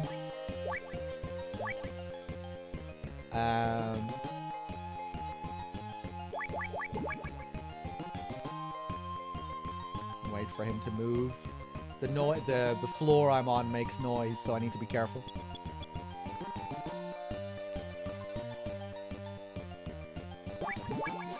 Yeah, that's what I was just saying now.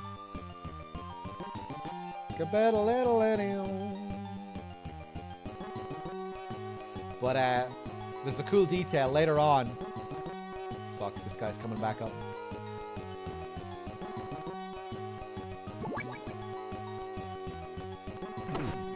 Later on, we'll be able to find a cassette tape that plays the anthem. And then you can use that tape to just stop any enemy in an area, to just stop them from moving.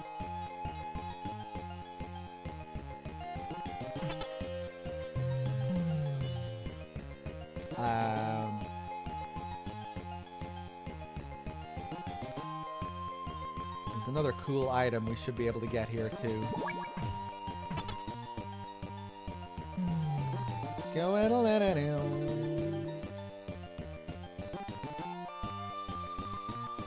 July was the initial release date, huh? July 1990.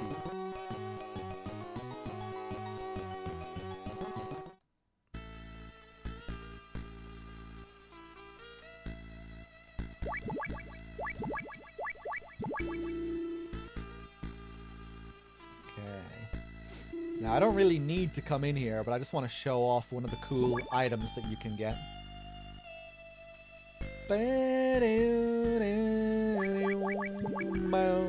Suck my balls. Suck my balls.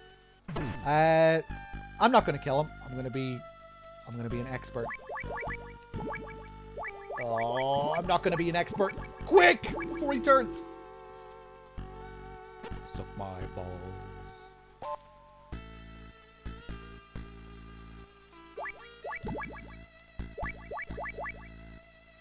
SS Bola 29. What's up? Here we go. So here we find a mouse. Not a real mouse. A dummy robot used to disable noise mode. Press square button to dispatch. This is something I wish they brought back for later games. As like a limited resource. A rare item. Because it's pretty cool how this thing works.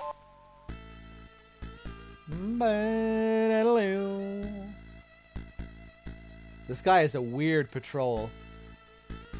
In the next room, I'm going to wait for him to pass and go down to the bottom right again. My big ball. There we go.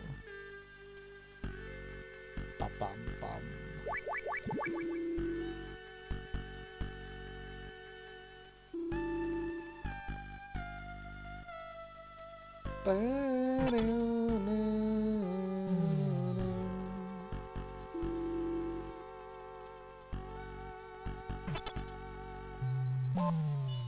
I freaked your mom with the 21 as well. Thank you. I'm just seeing that now.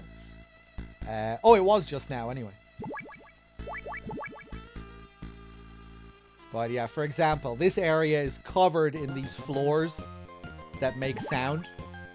You know, if you walk on this ground here, it'll make a sound. But if you have this mouse, check this out.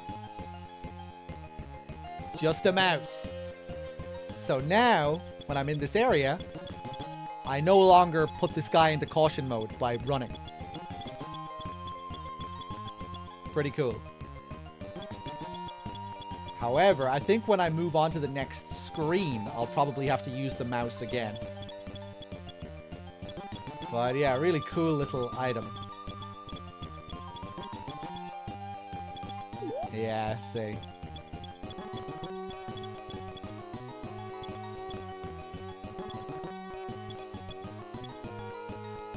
So many cool little animal-related gimmicks in this game.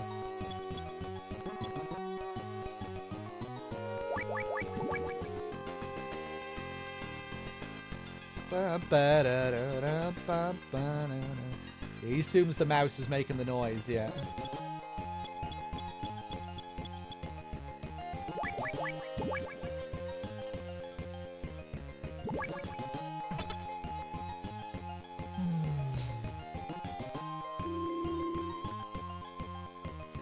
And now I think I want to go back up to the 4th floor. Actually, let me check out these rooms again on the 3rd floor. I don't always explore this area because it's not completely necessary. Did I get a suppressor for this? No.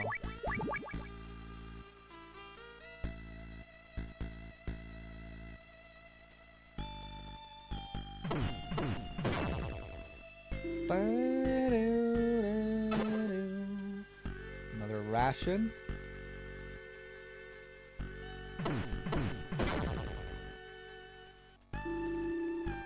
Being lazy and killing them.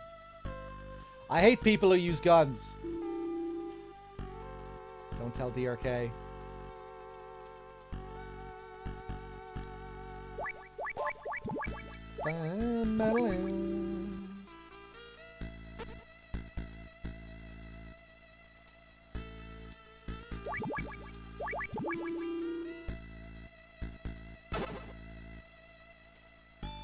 Get more of these mice. I think there might be another unique item here. I think maybe you can get the cold medicine here or something. That's something as well that I don't usually show. Maybe we'll try and do it this time. Oh yeah, we want to go down there. We definitely need to show that. Whoop. Oh shit! I'm gonna...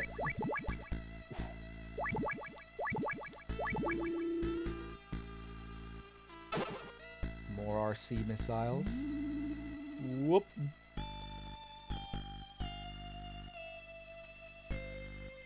Oh, this is just a room with mines. Okay, fuck.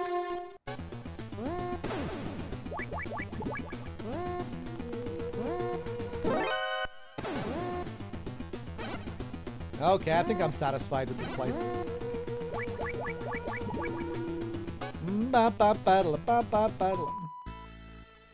Hey, what's up, D-Cups?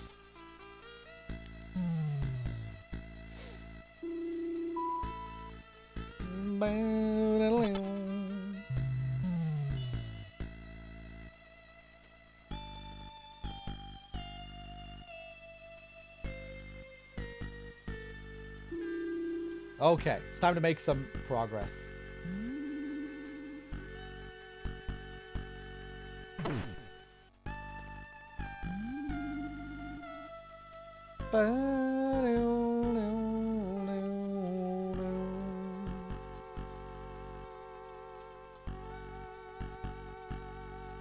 Ha!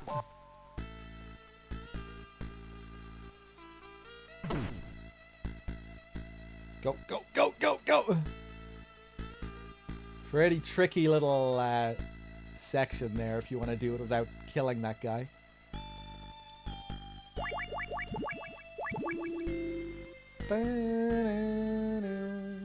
There's only one bathroom here. It's on the southeast side of this floor, but I'm too scared to go there at night. That's where we're headed.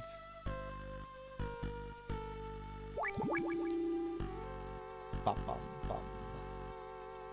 If you catch a cold, go to the infirmary and they'll give you some medicine.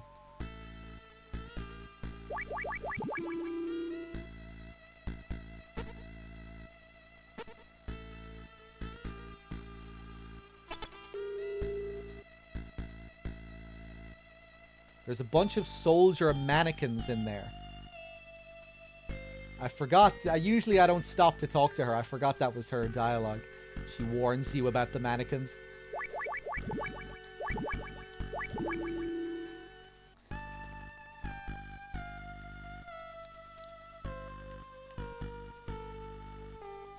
Potential child soldiers here, yeah.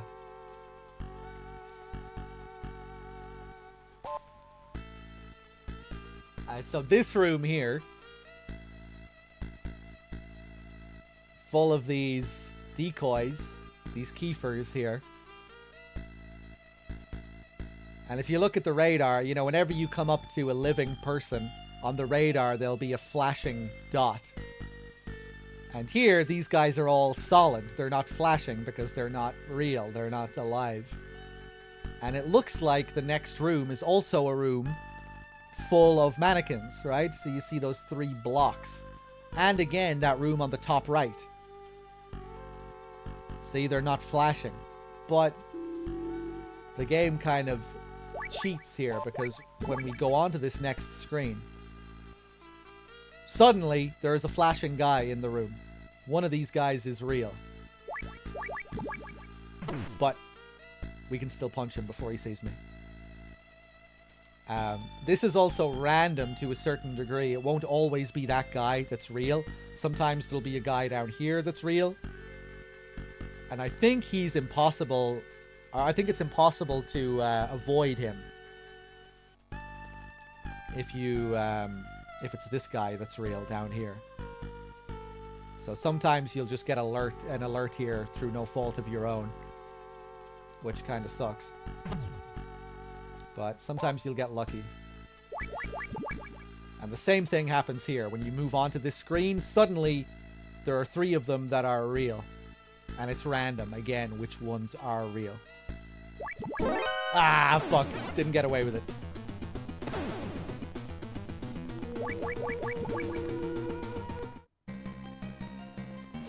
What's cool, though, is if you're going for a big boss rank in this game, the game takes those rooms into account, and it allows you to have a couple of extra alerts.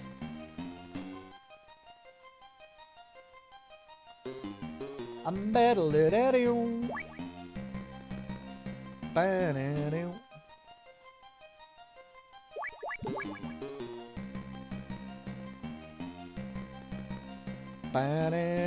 Right hand with the 56 months. It's good to see you. Cheers, man. Oh, fuck. Okay. So, we're supposed to meet Gustava in the bathroom here. The woman's bathroom. In the men's bathroom, we can find a bucket. Which is similar to the box. A metal bucket used for cleaning bathrooms looks pretty solid. Its use is unknown. The looks pretty solid thing is actually a hint that this thing can be used as armor. If you're hiding in the box and an enemy approaches you, they'll shoot the box, you know, if you're walking along their path. Or if it's like an evasion sequence, you know, they'll shoot the box to make sure there's no one hiding. Or to make sure, you know, there's nothing suspicious going on. And when they shoot you in the box, you take damage. But if you're wearing the bucket, you will not take damage. This thing is fully armored. And yeah, it works similarly to the box in that you can hide from the enemy in it. However, it also has another little difference when compared to the box, which I'll try and show off in a second.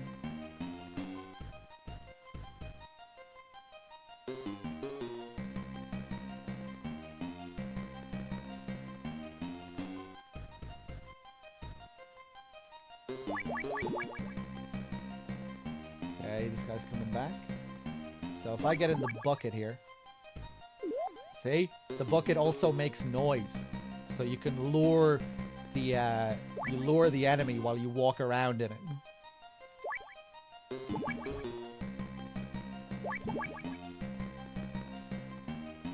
The Silent Vanguard with the 18. Thank you. I love that bucket. I wish they brought it back. I guess we do get the barrel at the very least. Oh, fuck.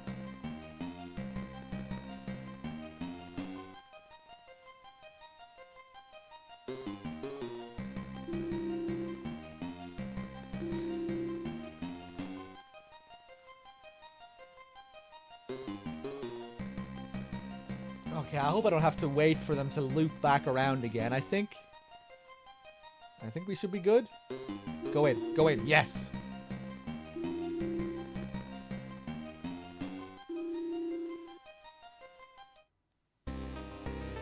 Gustava! Yes, that's me. I am Gustava Hefner of the STB. And you must be Solid Snake. We're after the same thing. Why don't we work together to save Dr. Marv? Have we met somewhere before? Typical Western man. Always ready with a pickup line. What a great pickup line that was. Now I remember. You're Gustava Hefner, the Ice Princess. You took the gold at the Calgary Olympics. You must be mistaken. I don't think so. I know I've... Enough of this. What about Dr. Marv? I made contact with him over the radio, but he doesn't speak English. Then he said, good.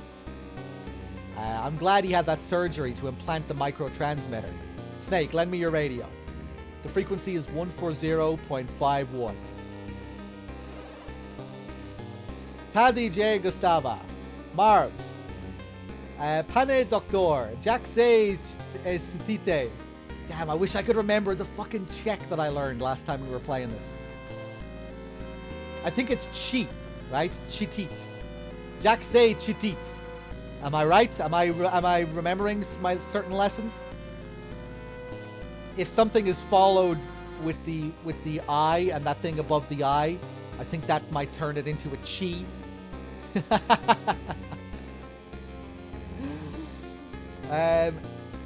Dekuji, Chitim se dobu, Gustava, Vipadate velmi dobu. Just Pane Doctor. No, what was? How do you actually pronounce this? This first mess here. Dejte.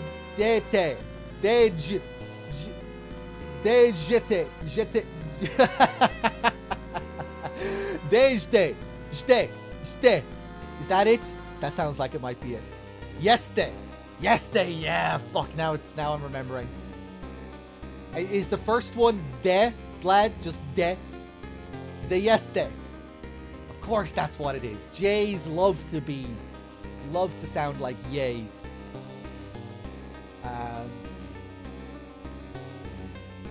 J's love to sound like Y's. De yeste. Kedai.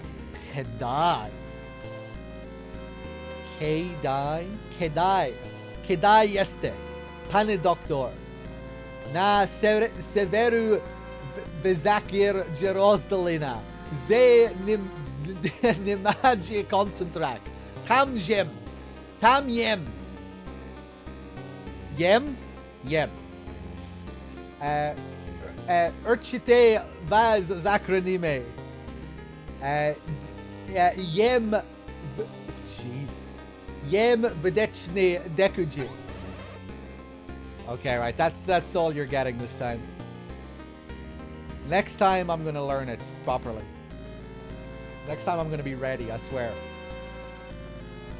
And I'm gonna have it all down flawlessly. Snake, Dr. Marv is safe for now. He says there's a large crevice to the north of the tower building. The prison is on the other side.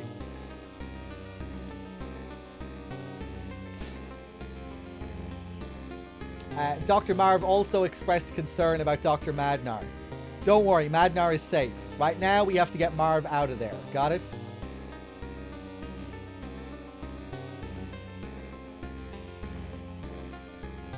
I know a shortcut to the crevice. There's an old sewer running under here.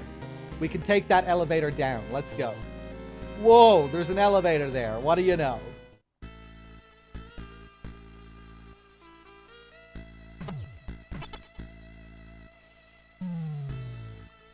Wait, didn't Vlad or Anananas write some notes for me last time? Maybe I have some good notes to check in my messages.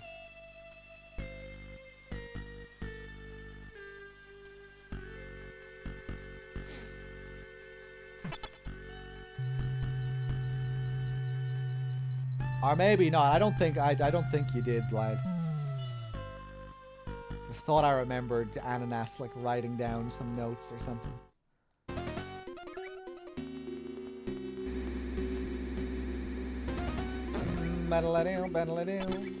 Yeah, I think Ananas was a bit too busy to help me anyway, wasn't he?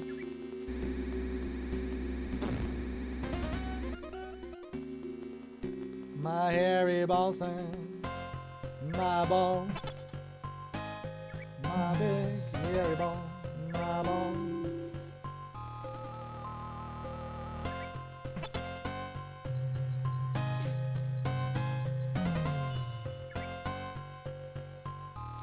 Another banger.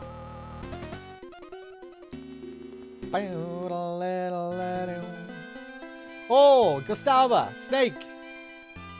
Doctor, you're all right. You've lost some weight, Madnar.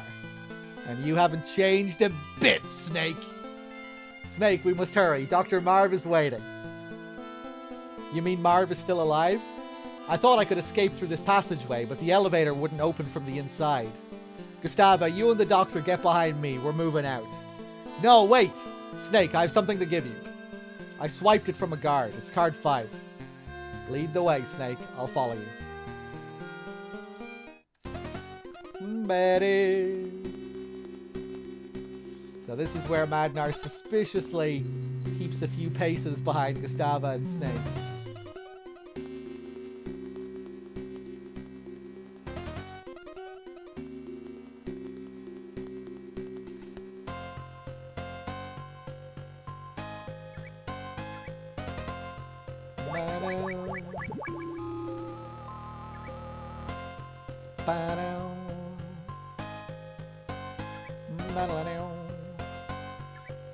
Snake, wait! I can't go on. I must rest a little. Snake? Alright. We'll take a short break. Please excuse me. I have some business to take care of. Why does he have to be gross about it? How odd. Give the guy a break. He's an old man. He can't hold it like he used to. Ah, okay, Bled.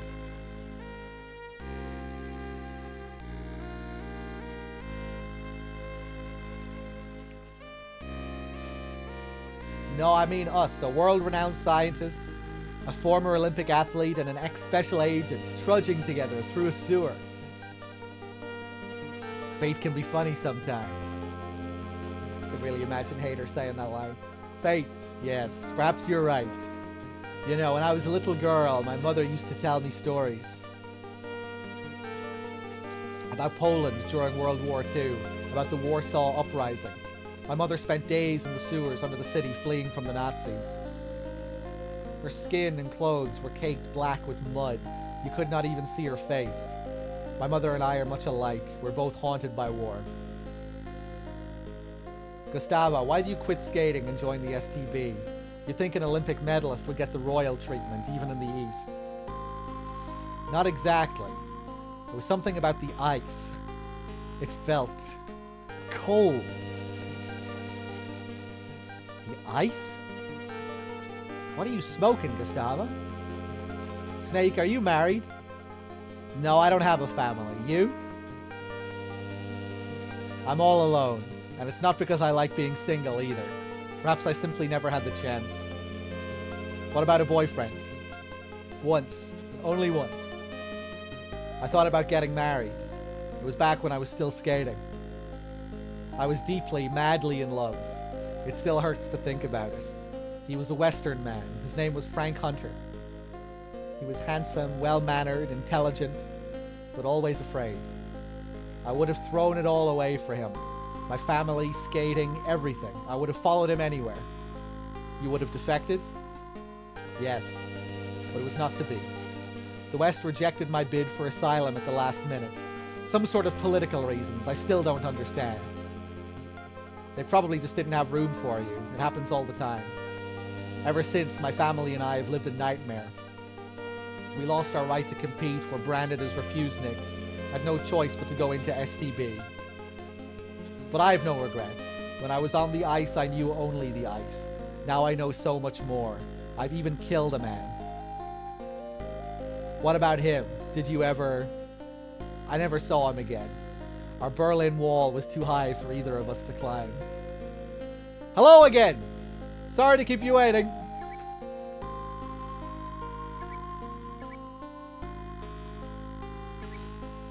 That was some bathroom break. Let's go, Snake. I love the slow dialogue there. You can just picture Snake giving him the side eye. You were really fucking shitting up a storm in there, weren't you, Madnar? You old geezer.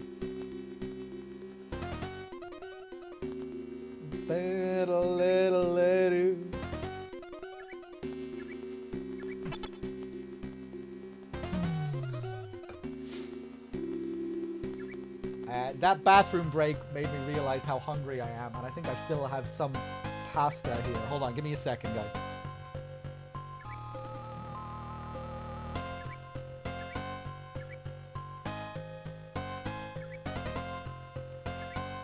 Oh man, I'm hungry. I got some leftovers here. Ooh, leftovers. Ooh.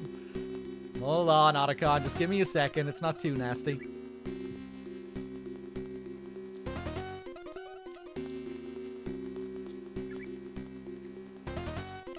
Actually, it does taste kind of bad, but it's passable.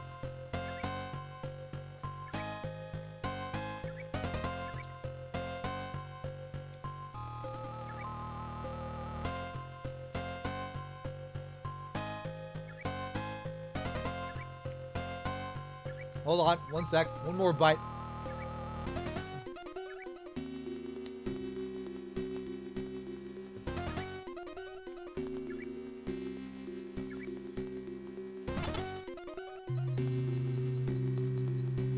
Hey, Slashing Thrashing Super Ninja with the 24 and the 24 in a row. It was big 2 years.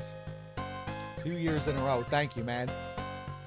Madnar must have eaten a chemical burger before eating snake. Before eating snake, I said.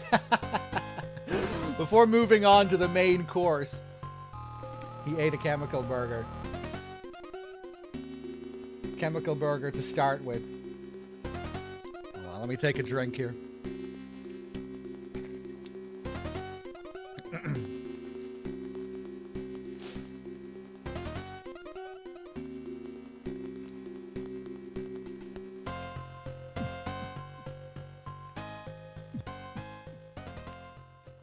A bridge. We can only cross it one at a time. Let me go first. I haven't got long to live anyway. No one will miss me if I fall.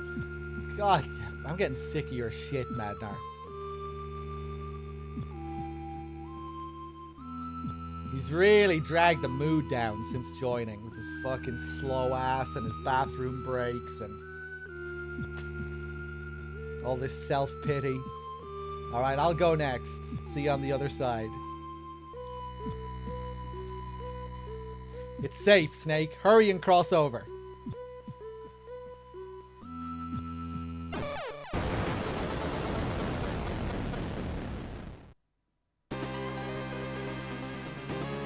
Gustava!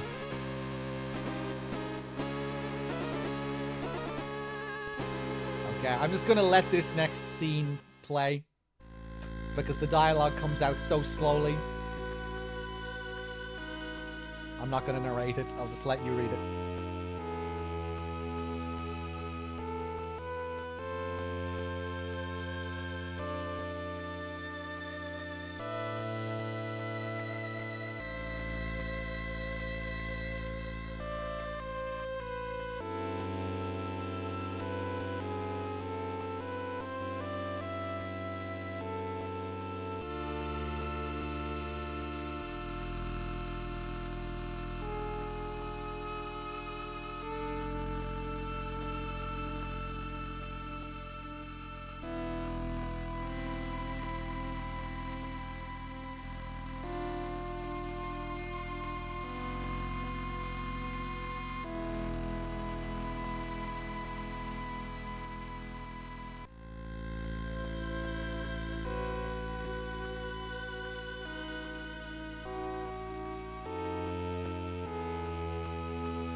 Frank.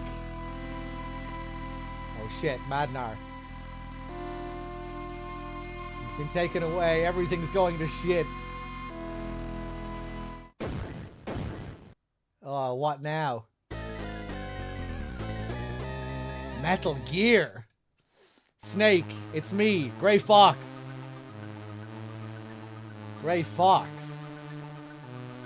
This bridge is closed. I'm taking Madnar with me. Tell you what, Snake, for old time's sake, I'll do you a favor and let you live. If you get your sorry carcass out of here. You hear me? Go home. Now. Think it over, Snake. Fox! You won't get rid of me that easily. Damn, what a villain.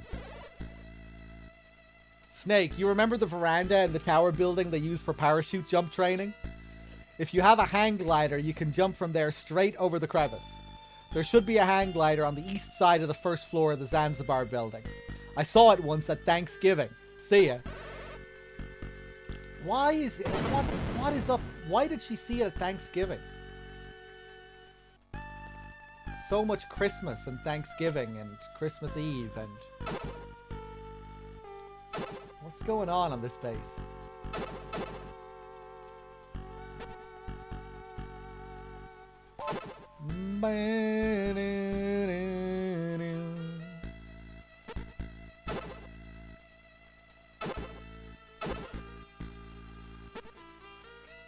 Let's grab as much shit here as we can. Loads of ammo and good stuff to pick up. We get to stock up.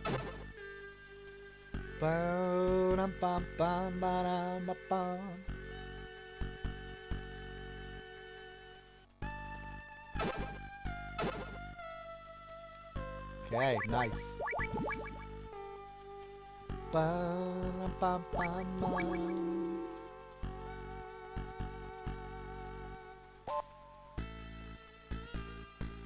Oof. Now, once again, we need to backtrack. Back to the first building.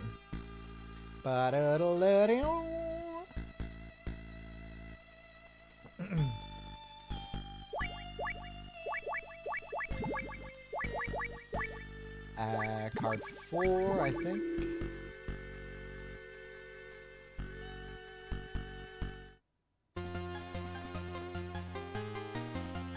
Oddly specific that it's Thanksgiving. Yeah, everything happens during holidays in Metal Gear 2.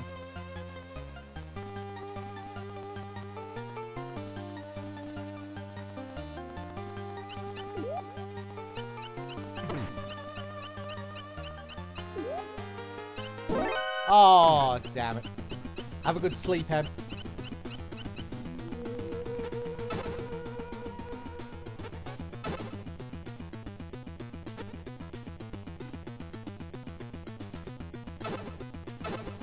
Ah, damn it. Usually they'll kill themselves.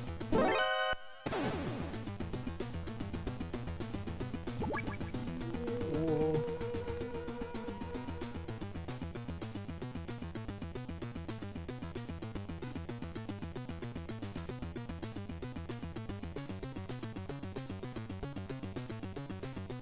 Go home. Nice.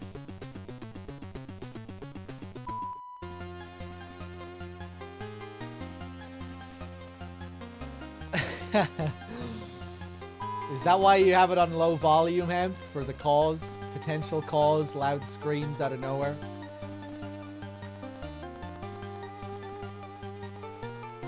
I really need to fiddle with my compressor one of these days to compress those cause.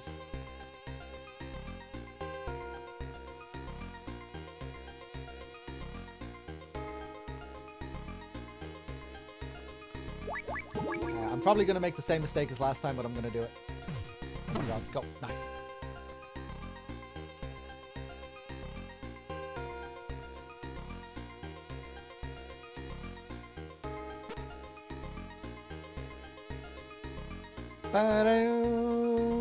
Racetrack Ronnie with the 28 months and the 25 in a row too. Cheers, man.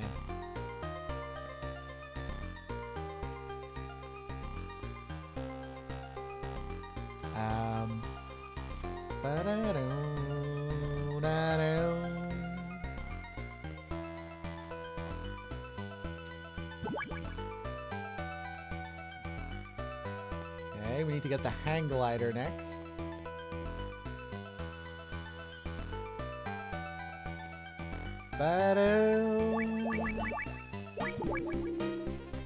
Again, another room full of decoys, but this time you don't have any random bullshit to deal with. It's always this guy at the back. Pop. Ba ba ba da ba. I'm sorry, Skurzan.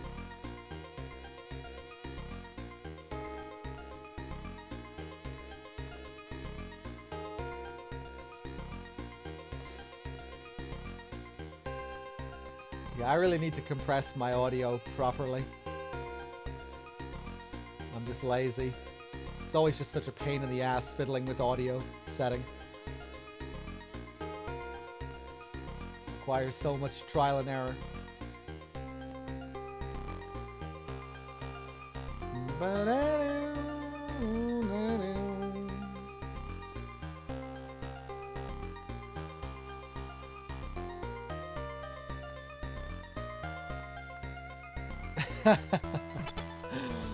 I don't think I remember that one.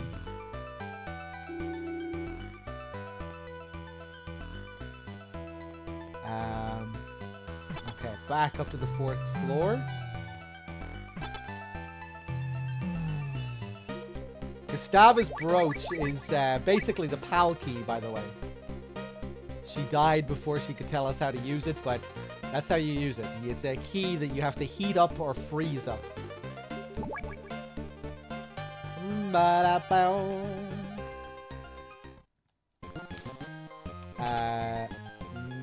I want to be 1 floor up.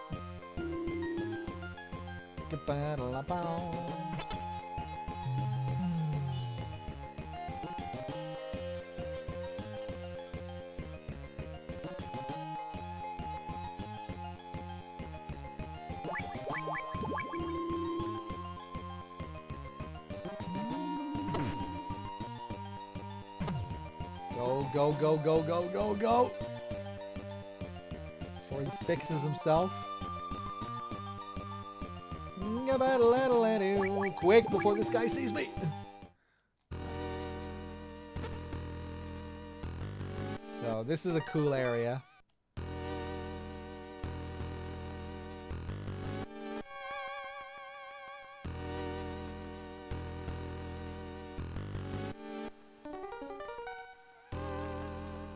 This is where they sleep.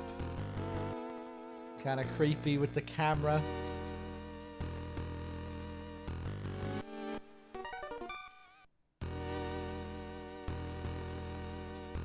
Gotta be careful here. If you walk on this floor, it makes noise and you'll wake these guys up, so you need to be careful.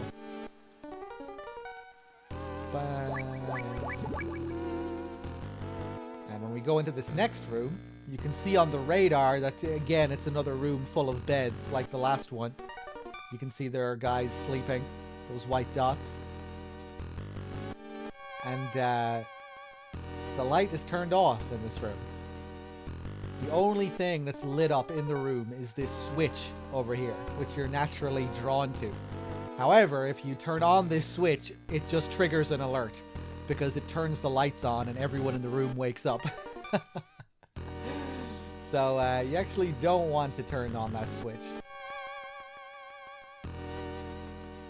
There's another room down below us here.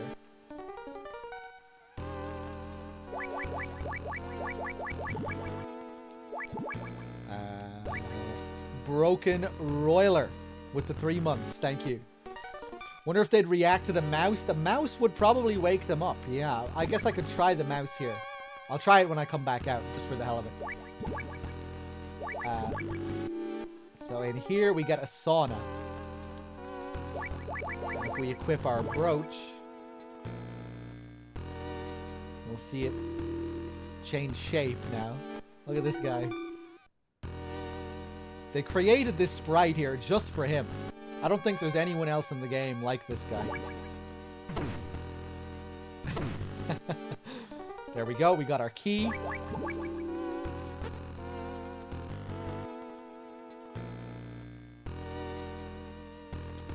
Snake with the 45. Happy Friday and happy marathon. How's it going? Let's get in the box here. Oh, I wonder if I can use the mouse while I'm in the box. I don't think I can. Fuck.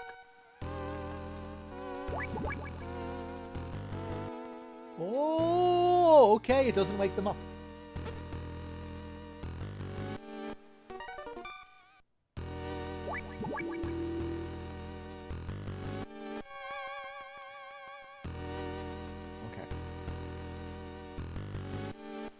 Huh, doesn't wake these guys up either.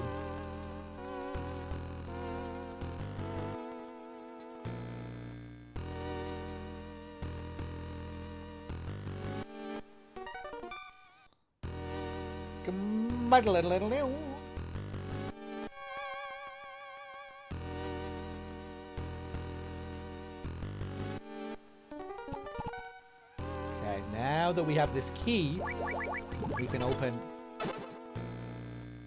Gustava's locker here. And this is where we get the cassette tape. Found in Gustava's locker contains a recording of Zanzibar Land's national anthem. So now whenever I equip this, look at this guard up here. He's on his patrols. But if I stop and equip the tape,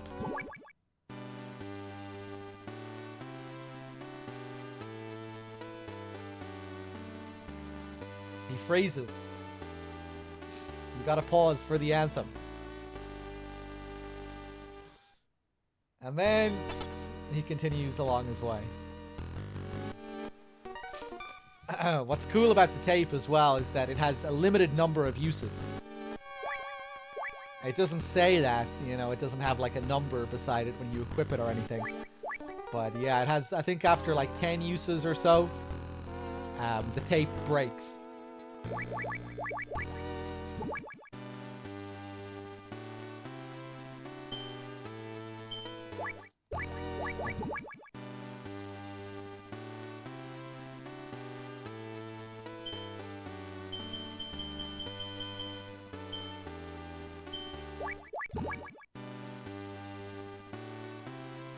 This might be a fast way of getting it to break, I don't know.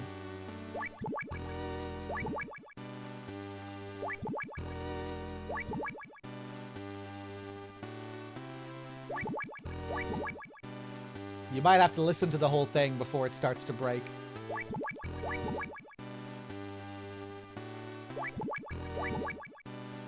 I've never tested this.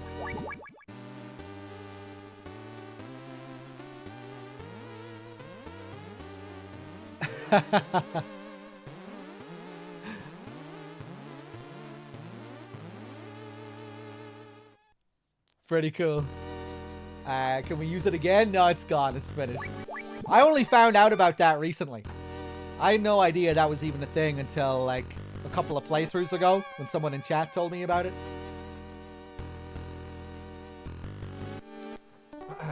It was years before I found out about the bucket having armor too. I only learned about that like a couple of years ago.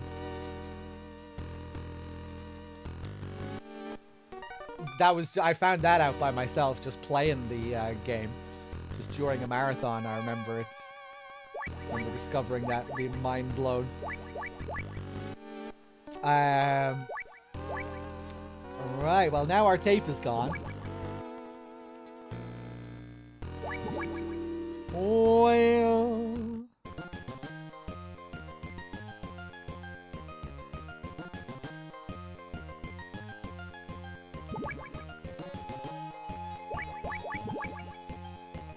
Gabba-da-la-da-doo.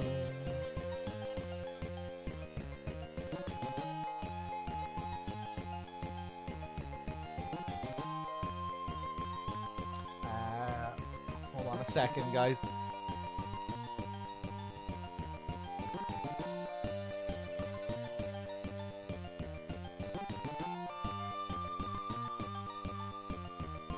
Gabba-da-la-da-la-doo. Sucking on my balls. Okay. Hairy balls. You know what? I can't remember the last time I went over to the left here. I forget what we find here.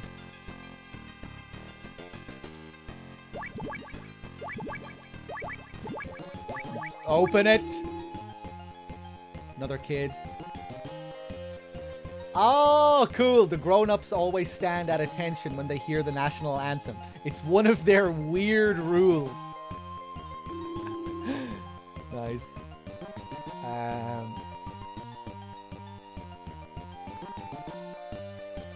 What do we have up here? I forget.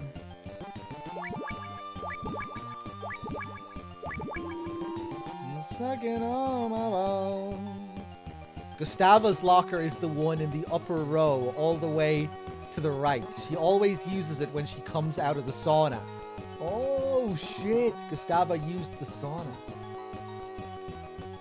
Damn, it's been a long time since I saw this dialogue. That's cool.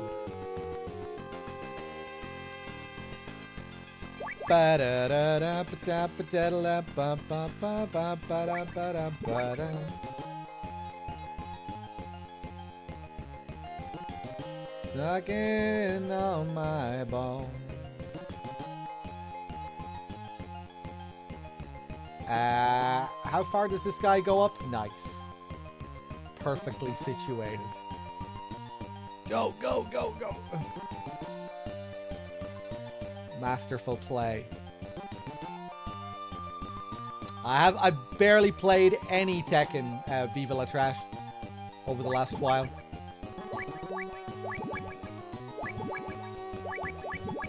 So no, I'm still down in the red ranks. Open the fucking door. Which one is it?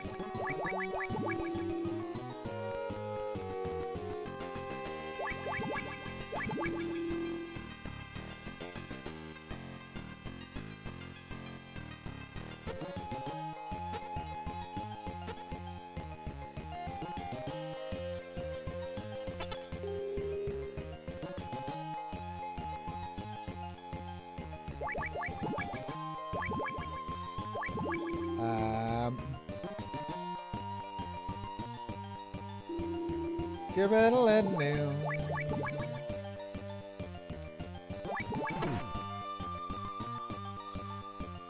Go a little new. Oh, you son of a bitch. Oh, was I actually... Oh, I was hidden because I was in the fucking bucket, right?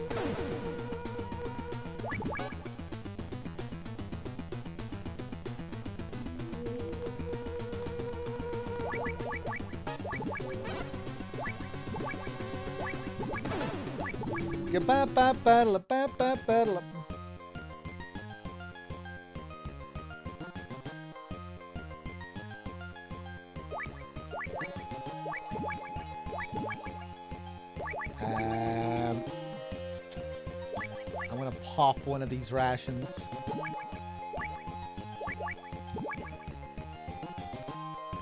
Now, all of my rations are gonna be frozen. I think as soon as you pick up the frozen rations, it just automatically freezes all of your other rations. And it takes a while for these to thaw as well. I think it takes like... I think it's longer than 10 minutes. I think it might be like 15 minutes.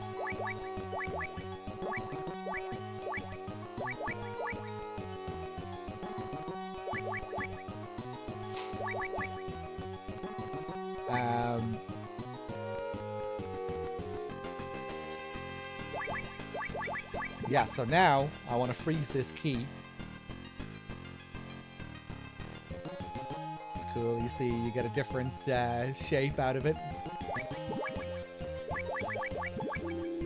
I think in the original version of the game, it took longer to freeze these keys. I think it was like a PAL key situation where you had to sit for a minute. I think they shortened it up for these ports.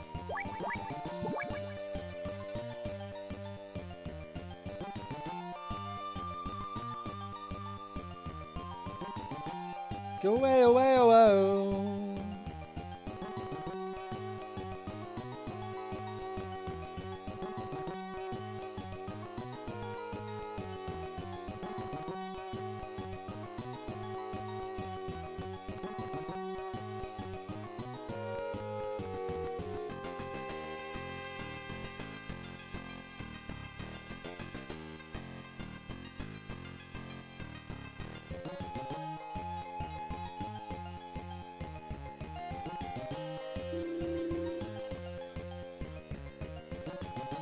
Okay. Give it a little out. Oh, was Ritas in some new series or something? I hadn't heard.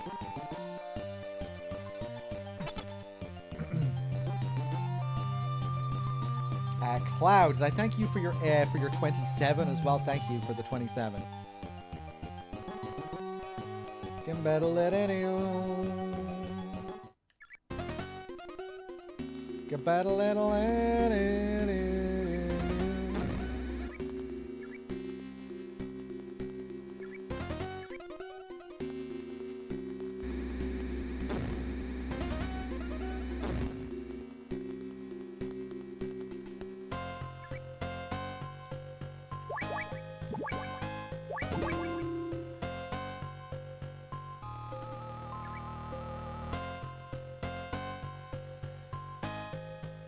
Okay, I never watched Walking Dead, so I don't know anything about all of this or spin-offs or anything.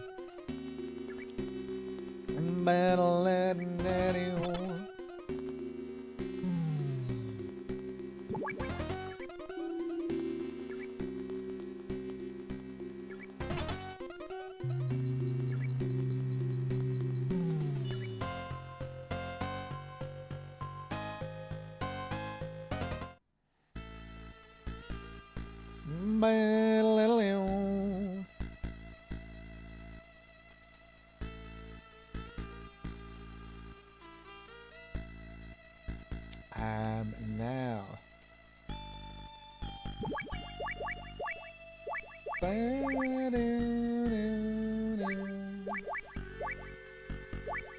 I think I'm good.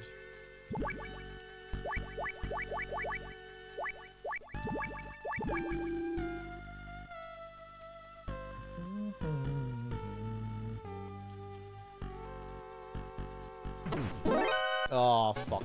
Go back. That was just laziness.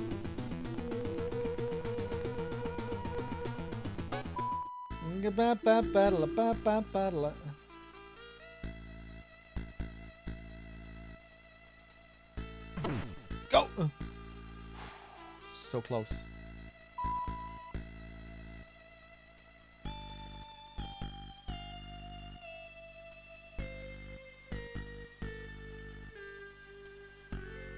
Ba bam bam ba dam ba bam.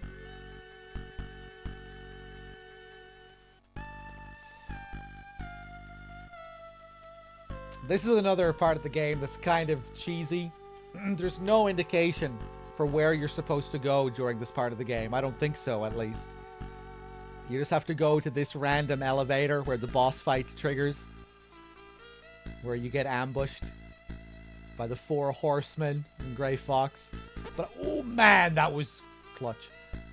I don't think there's any indication that you're supposed to go here.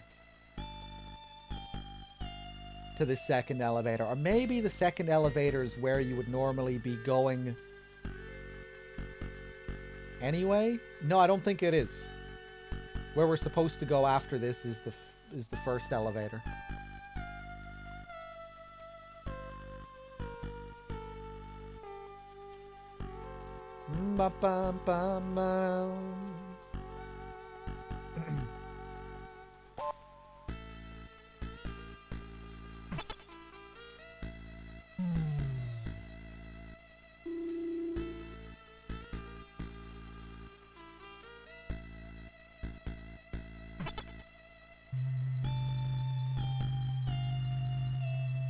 Okay, now we're gonna set a trap of our own.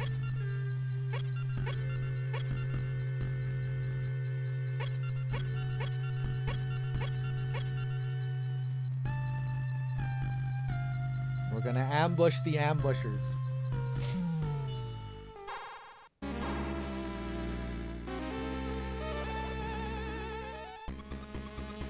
Snake. Snake, it's me, Grey Fox. Fox. You should have listened to my warning, Snake. Now I'm afraid our friendship is at an end. That elevator is gonna be your tomb. What? Do you hear that sound? That's an assassination team. They specialize in confined spaces. I'm sure you'll put up a good fight. The ceiling. It was nice talking to you one last time, Snake. Over and out. I love how they just appear here.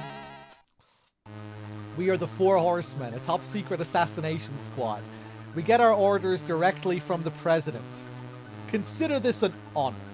A gift from your brother. We only fry the big fish. So, now they're just going to walk onto my trap because I set 6 mines for them each.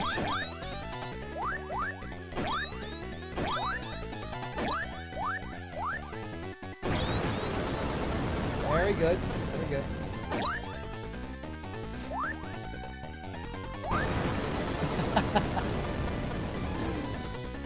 So you can prevent these two guys from jumping just by staying down in this part of the map. These guys will only jump down when you're on the opposite side of the map, and same with those two that we just killed. They'll stay up.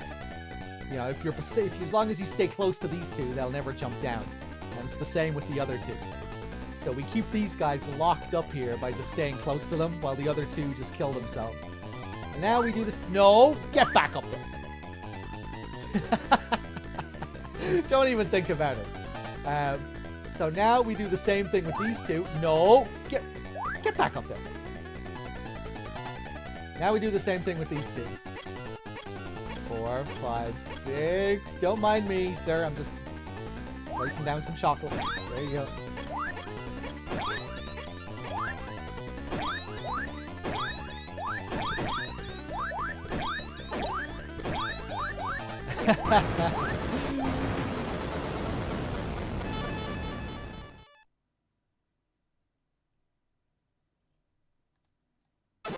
And we get the next card. I love that sound. Now we need to take a risk, because we have no idea if there are going to be enemies outside this elevator or not. Ooh. Okay, I think we got away with it.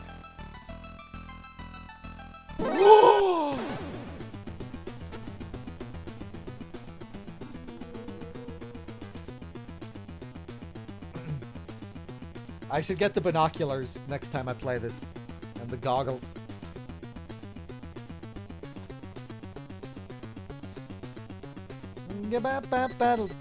Battle.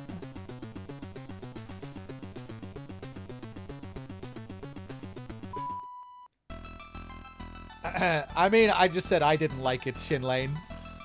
Lots of people seem to love it, so...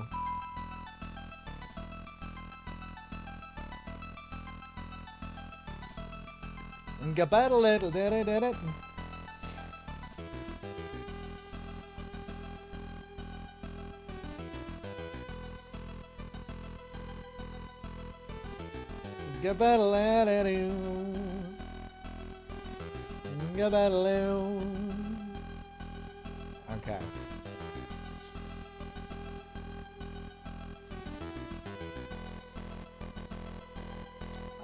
Let me think here.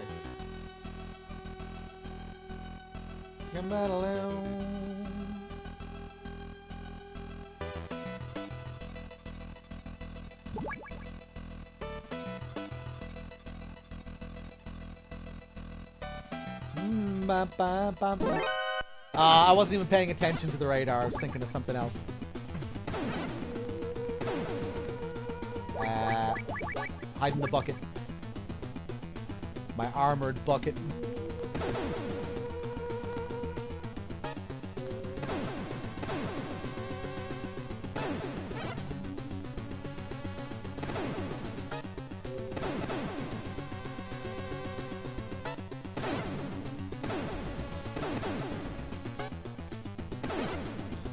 Oh! I didn't get an evasion. Did I move? By mistake? Oh my god, look at this.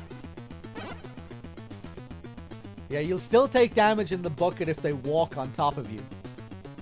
And they were just standing on top of me there. Oh dear god.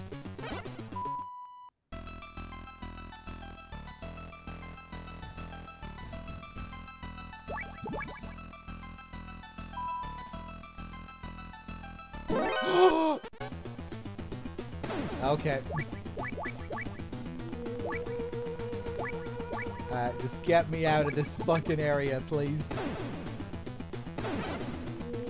Hold up. You can still take elevators during alerts in this.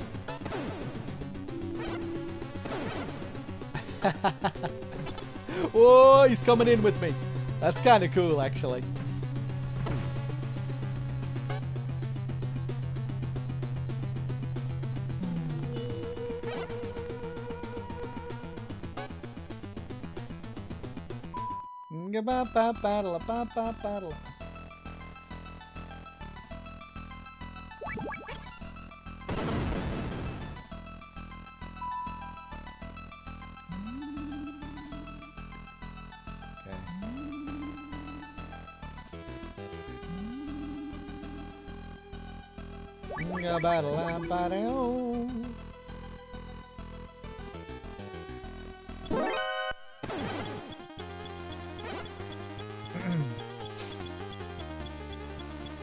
Now, this riveting chase sequence here, where these guys never have a chance in hell of catching up.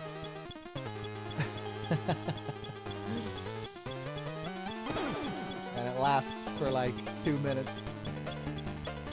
Bum bum bum bum bum bum bum.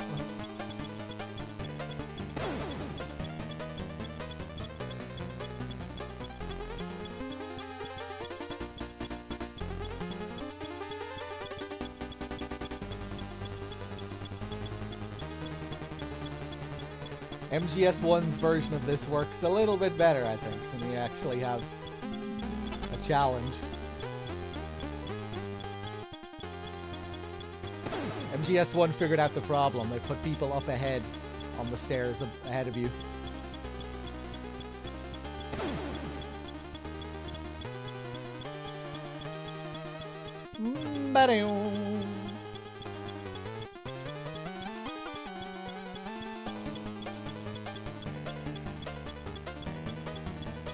Bump, bump, bump, bump.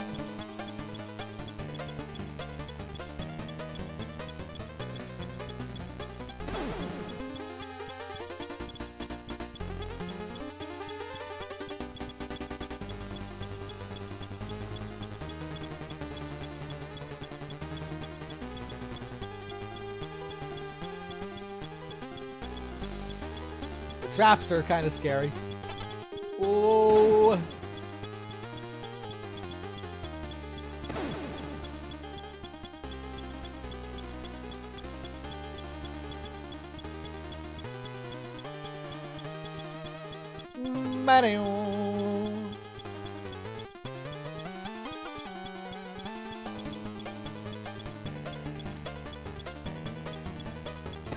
Achilles with the 30 months. Thank you.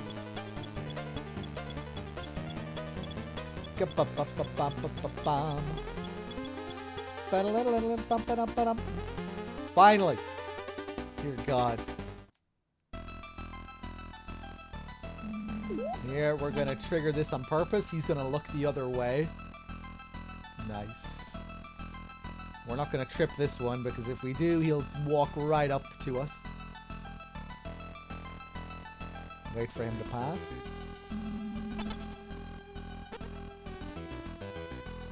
There's a guy up above us on the next screen. We just wait for him a bit. He's going to walk down, then back up.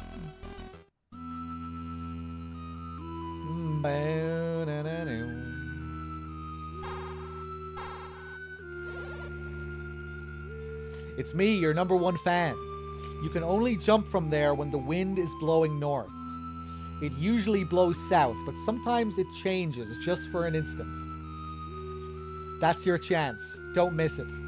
Keep up the good work.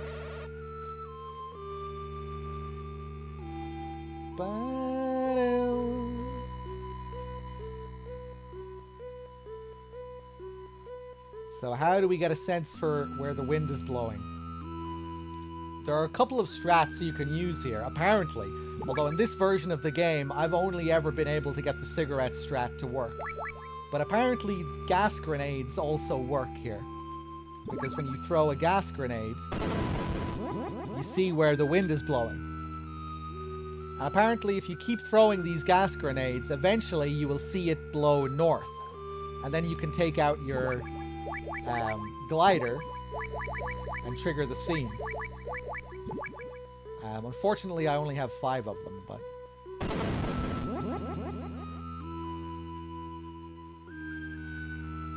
And then there's also this guy. I'm assuming if I throw one here, it'll trigger an alert. Maybe not.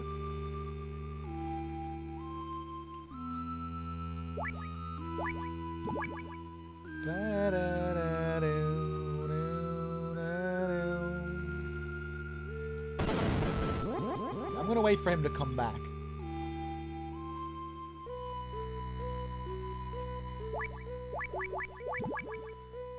Dioxide with the 3 months, thank you. What happens if you miss your chance? I think you can just smoke a cigarette again and it'll probably work again. Ah, fuck.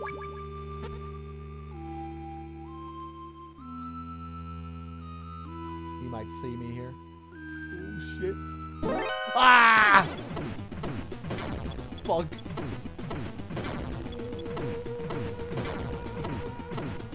Yeah, they're just gonna keep on coming.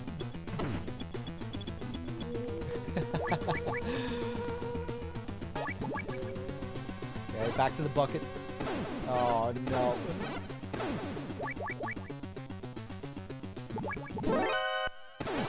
I didn't go back to the bucket. Whoa.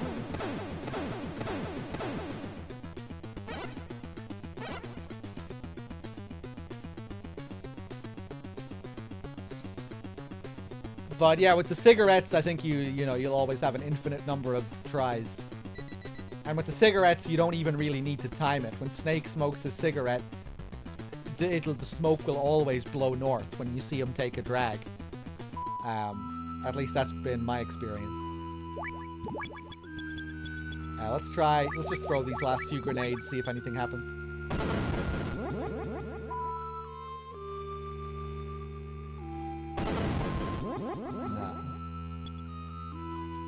But now, if we smoke this cigarette...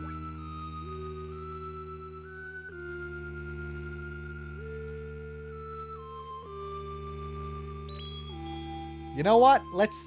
I'm not gonna do it. Let's wait.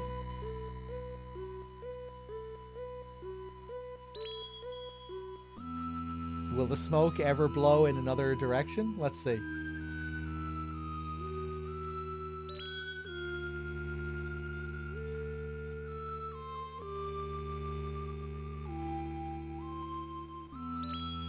I don't think so.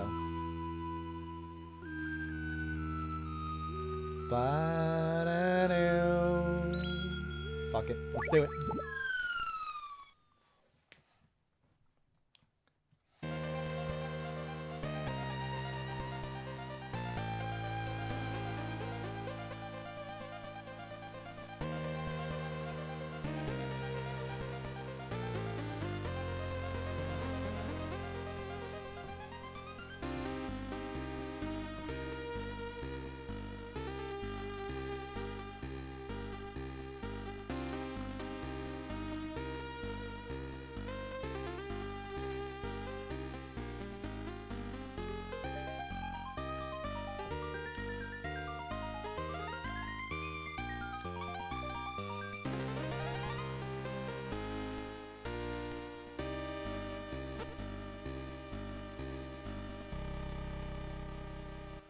What an action scene.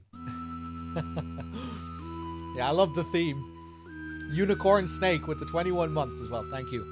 Hold on, let me just take a drink here.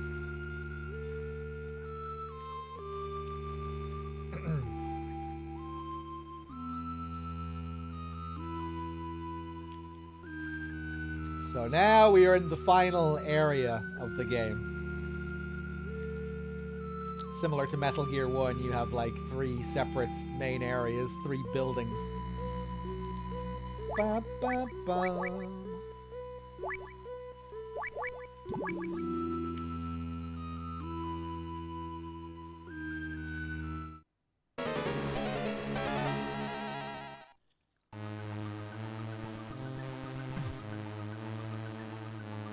I've been waiting for you, Snake. I am Jungle Evil, the undisputed master of the jungle ambush. Let's see whether you're a real snake or not. Jungle Boogie.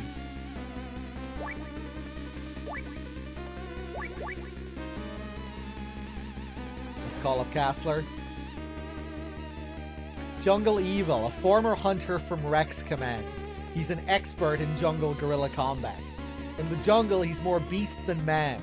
They say he wiped out 2 entire companies on his own in Vietnam and Yemen. Over and out.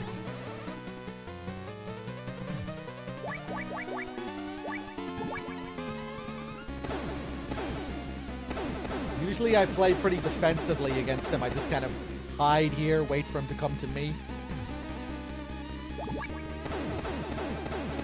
If he keeps spawning up there, like this, that's good for you, because you can get heavy damage with grenades.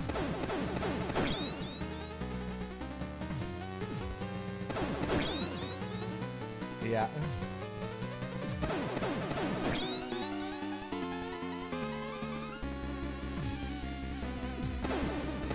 We're getting really good luck here. I don't usually get this lucky where he just keeps spawning in these places.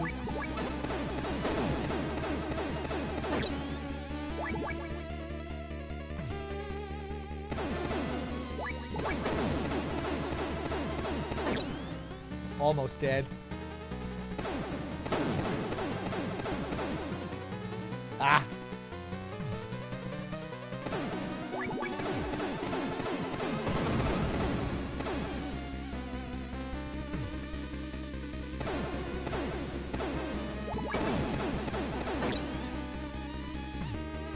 Millennium.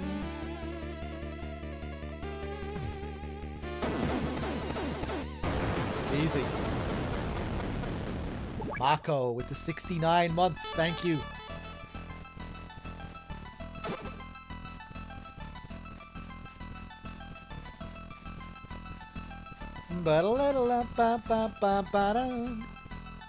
Cheers, Mako.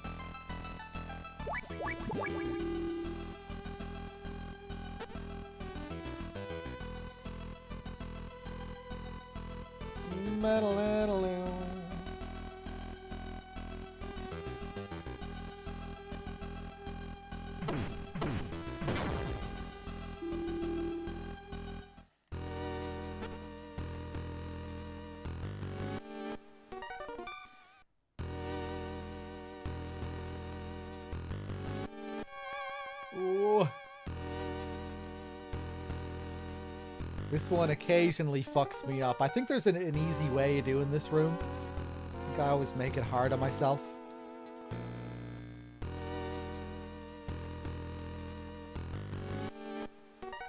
Hey, Lowlife. Yeah, I was really looking forward to getting back to these marathons again. I always feel like these marathons keep me grounded. Feel like I'm coming home.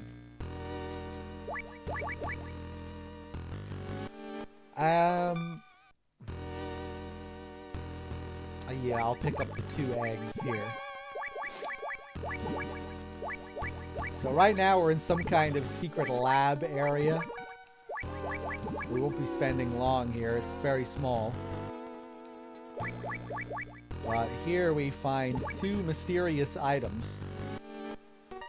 We have this egg here in the left room.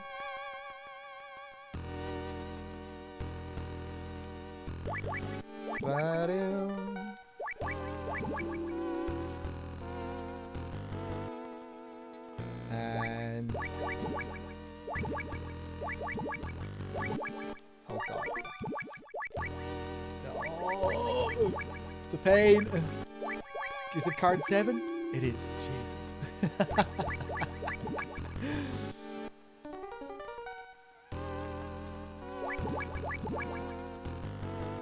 Come on. Let me through.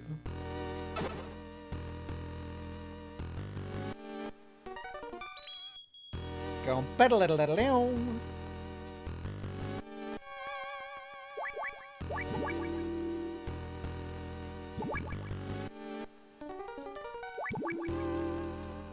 Oof. Oh, it did see me there, huh? Thought it would have triggered as soon as I came through the door. I guess they give you a second to quickly get into a box.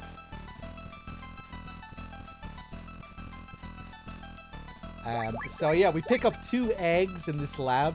This one is already starting to crack. As you can see, it's about to hatch. And yeah, it's kind of interesting what you find in these eggs.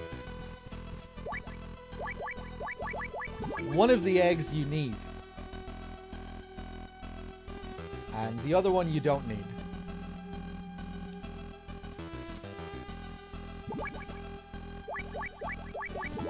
But the one that you don't need is still pretty interesting.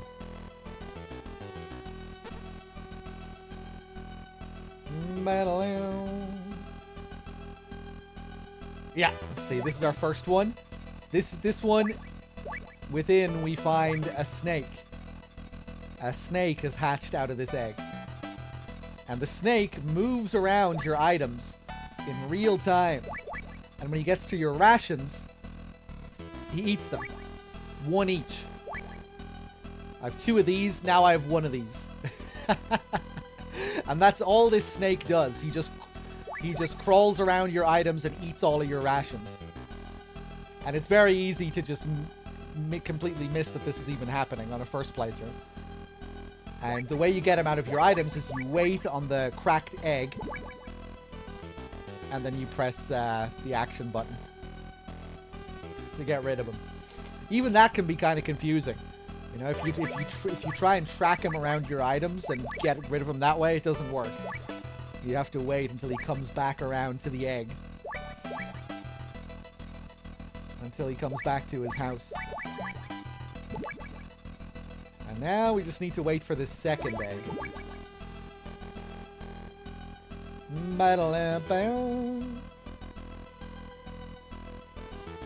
I'll try and get the double punch here. Oof.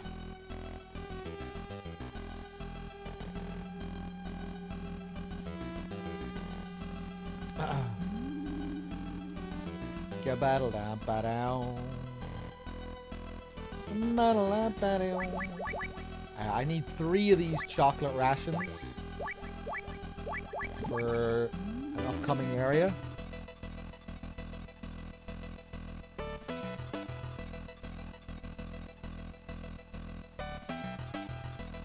Hey, and there's the owl.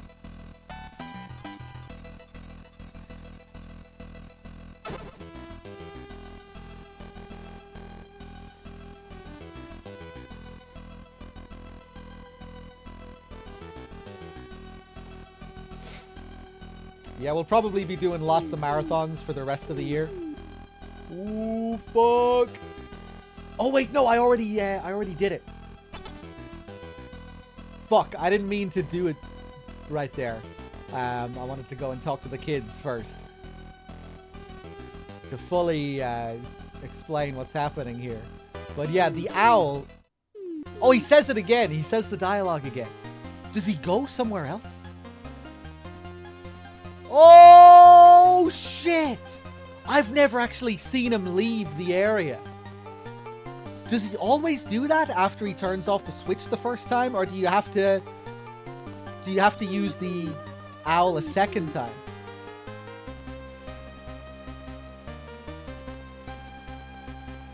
I've never actually seen him leave, but yeah, that's why he turns off the lasers here. You trick him into thinking that it's late by using the owl. And he says, "Oh fuck, it's late. I have to go home. I need to turn off the lasers." The kids over here tell you that that's what they do when it's late. And we'll go in and talk to these guys.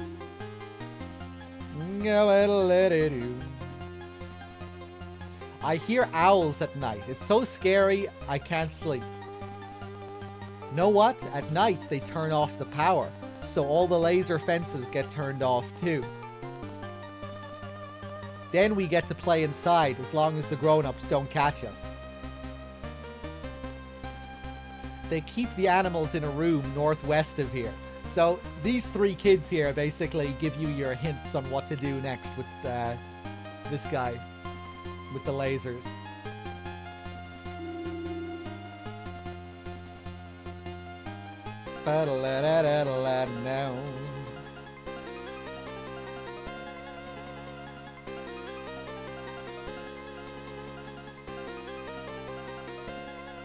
Well, yeah, I don't think I've ever seen him actually leave the area before. That was cool. He just walks right across the wall here.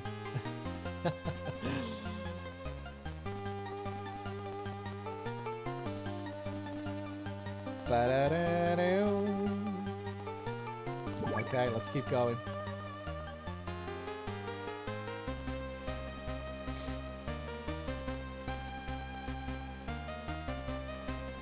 Elaval with the 35. Thank you.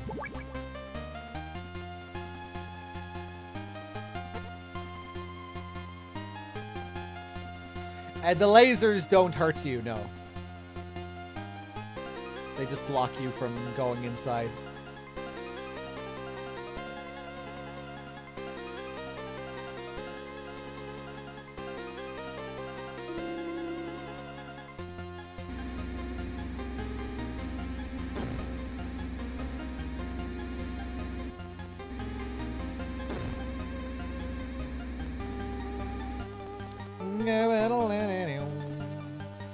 Oh, hey, Tonin with the Prime sub as well. Thank you.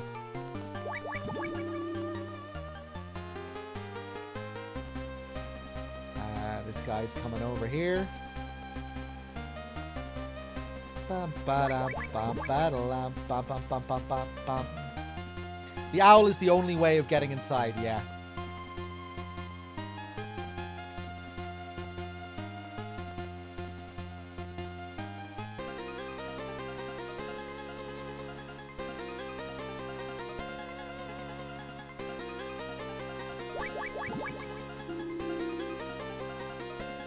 Oh no! Oof. Punch him again. Oh no. I might get caught.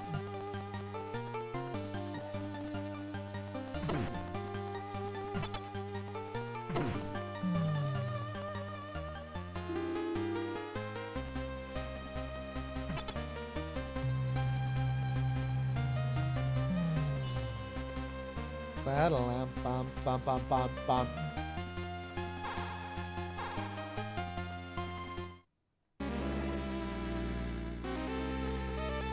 It's me, your #1 fan.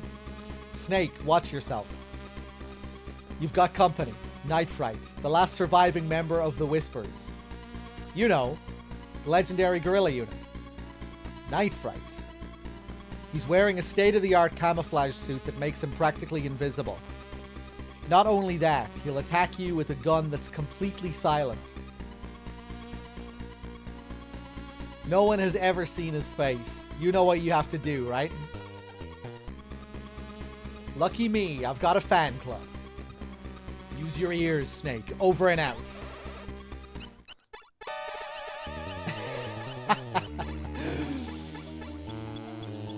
This boss fight doesn't get enough love, I don't think. You know, Running Man is a legend, but this fight is also pretty legendary, I think, for its silliness. I thought he said his gun is silent. Did you hear the sound of that gun?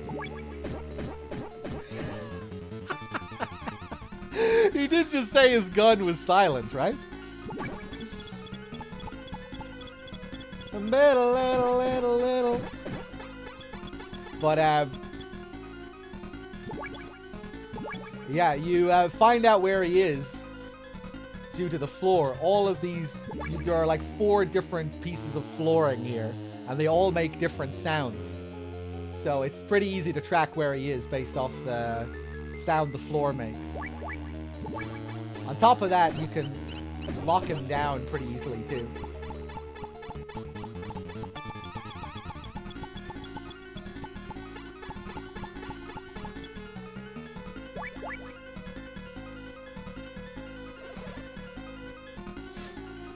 Night Fright. Snake, did you just say Night Fright?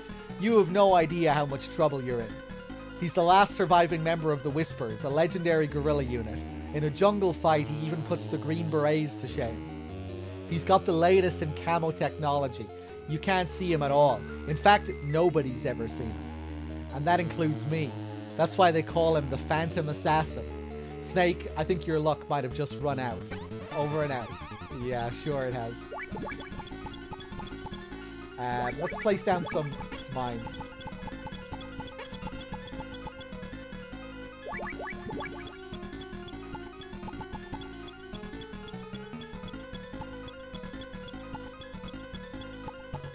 he went.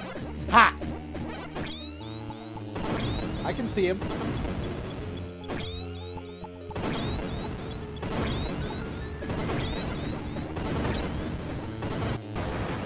Boom! And that's how you deal with Night Fright.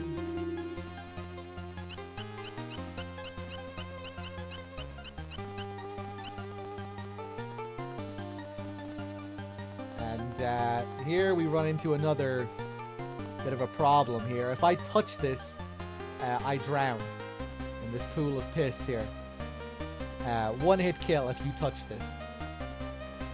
So, I'm not going to show what happens because we'll have to backtrack quite a bit if I show this, but that's what happens.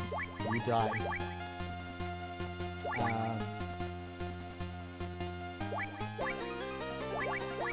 I think it's Jacobson who has the info here. Actually, no, I think it's Miller.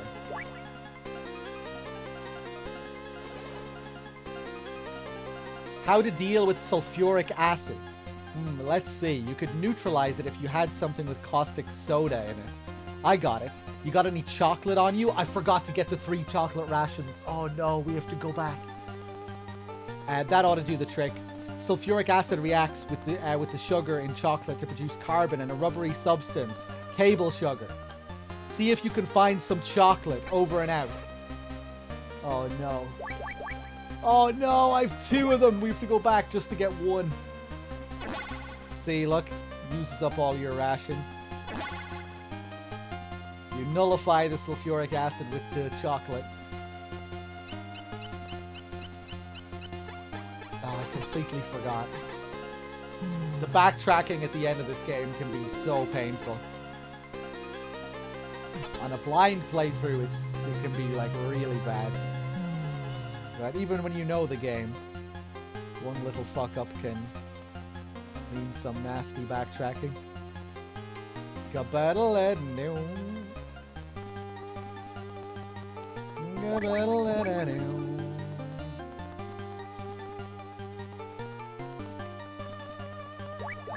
Card 1, I think.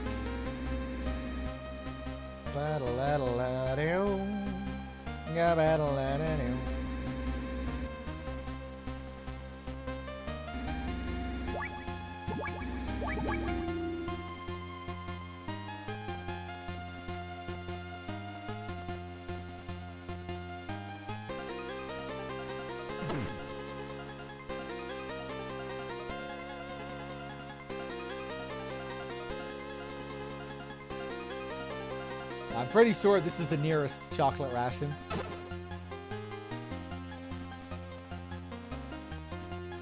I need a chicken ration as well, or a cheese ration later. I have 1, just about, thank God. Although that will mean that we have to avoid all damage against Marv. Let's reset the area so we can get 1 more chocolate ration. You did just miss the owl sequence, Alex, yeah.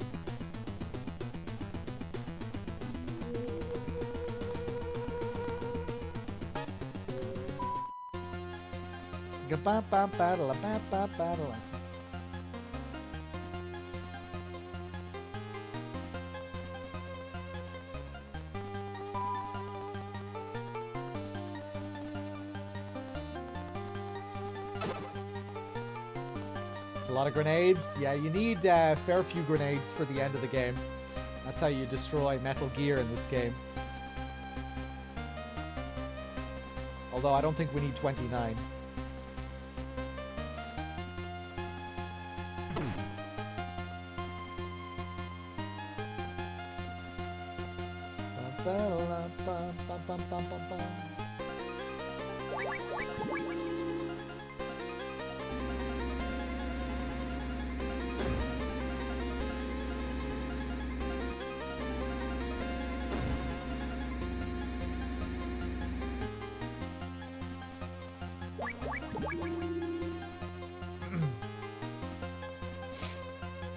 We're gonna have to backtrack through here 1 more time, by the way. And not because we forgot something, but just because you're always forced to do it.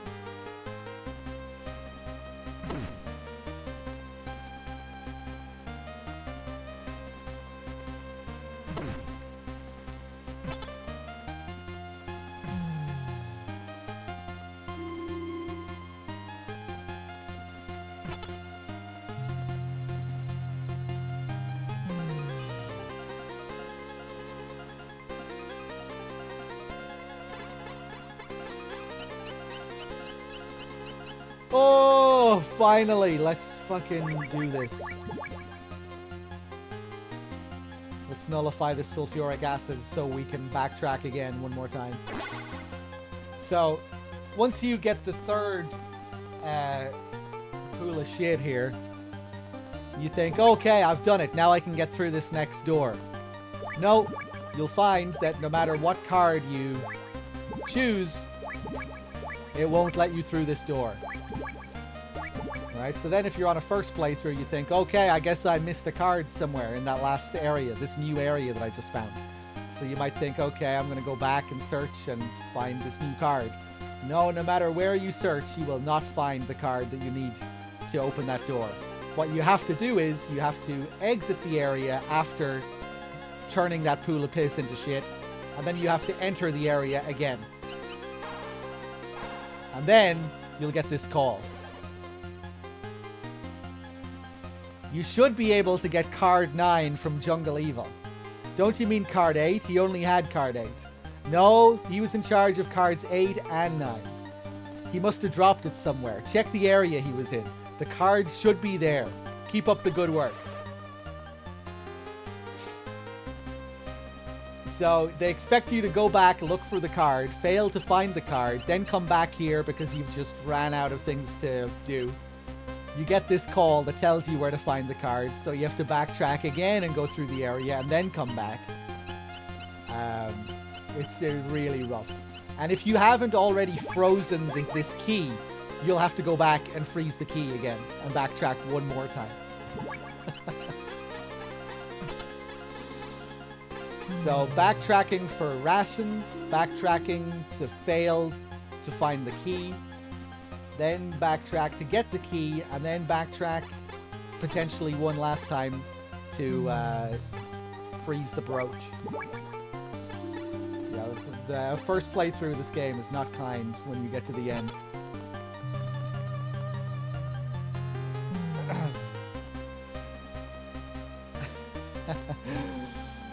Making the most out of the environments, really stretching the end of this game. If you dislike the PAL key section at the end of MGS1, be thankful it's not like this.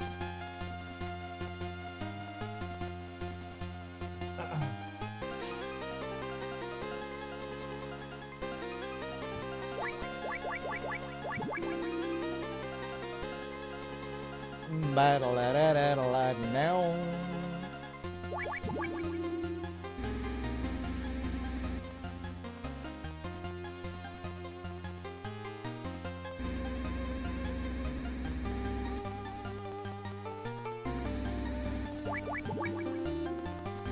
Oh god.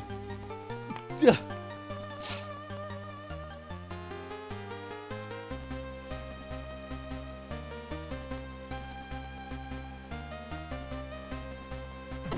Nice. Go battle that do.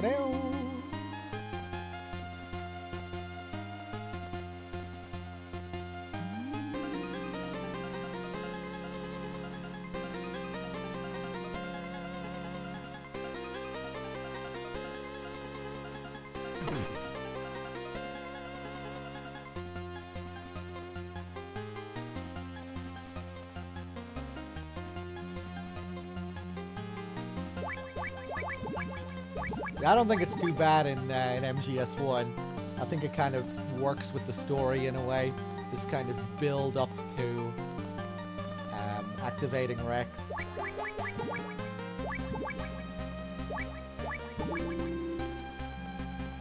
But in this game, it can be a real fucking pain in the ass.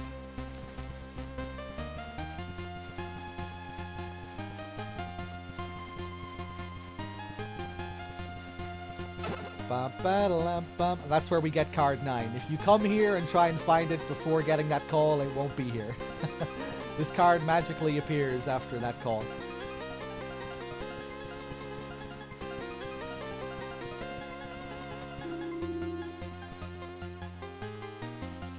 Yeah, I think the PAL key backtracking is much more tedious than getting the sniper rifle. Just because of all the loading screens and how many times you have to go back, you know? Going back to get the first key, going back down the ladder, up on top of Rex, down the ladder to get the key from the rat, and then back up, entering the first key, then back down to freeze the key, and then back up to enter the key, and then back all the way to the furnace to warm up the key. I think that's a bit more tedious than just going back once to get the sniper rifle.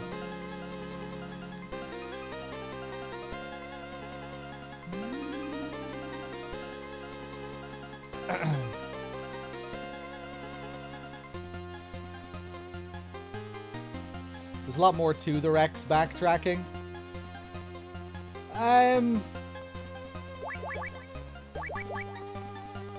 I don't know. I mean, I do like that you have some story sequences in between that paces it out, and that it's like kind of fits with the story to have this build up of this eventual reveal that you just did all of this work only to activate Rex. Like, all of that kind of works with the story, but gameplay wise it's pretty boring, I think. Gameplay wise I find it less interesting than going back for the sniper rifle.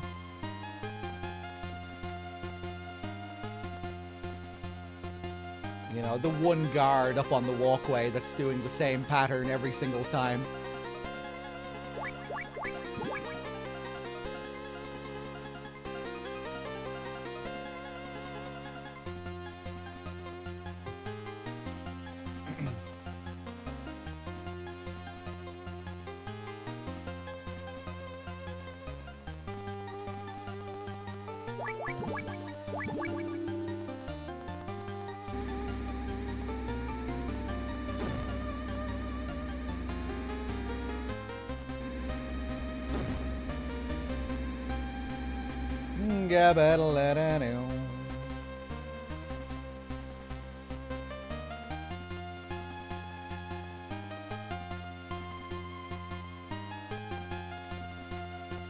Ah, okay, I see what you mean, Cataclysmical. Yeah, fair enough.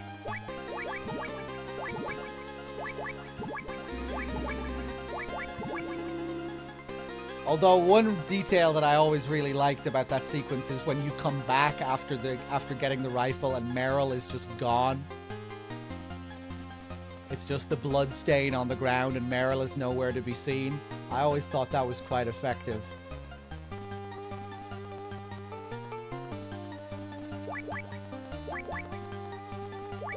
Quite foreboding.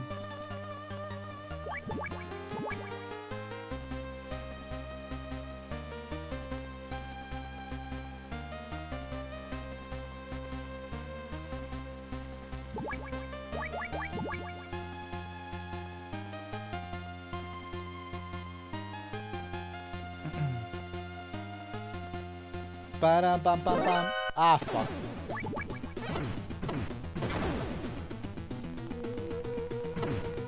Screw it. I'm just gonna run through.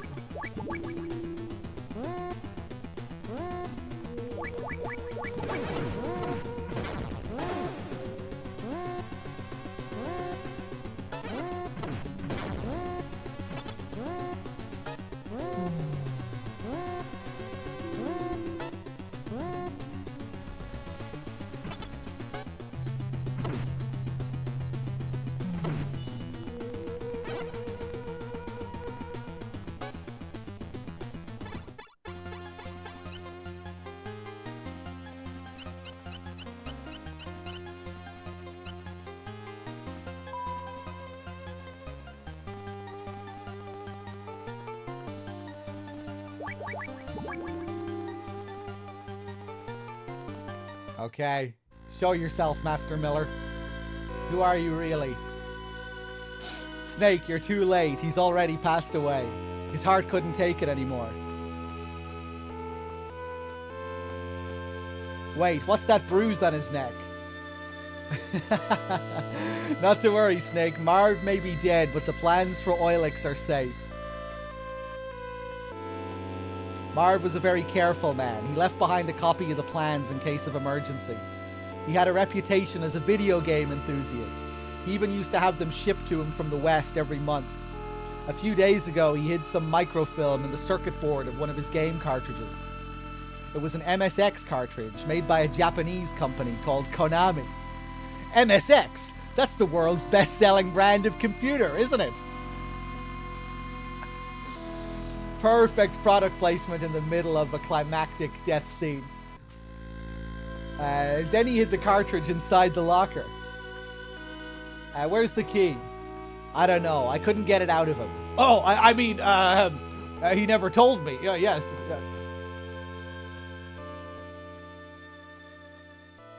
Snake. That's not Master Miller.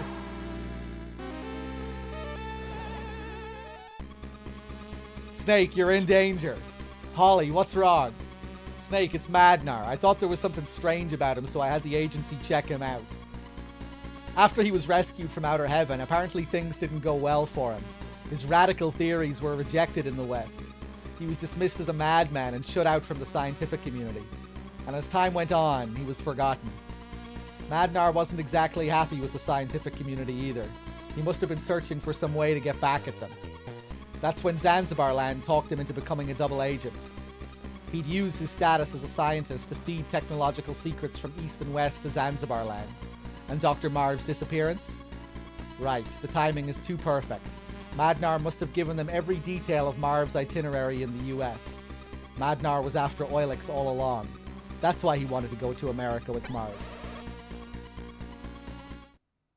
I'm afraid you've got me, Snake. I gave up everything to be a part of your world, even the country I was born and raised in. But your world had nothing but contempt and abuse for me. I just wanted to finish Metal Gear. It's the culmination of all my life's work in robotology. But your politicians were only interested in nonsense like SDI, NEDW, and brain bombs.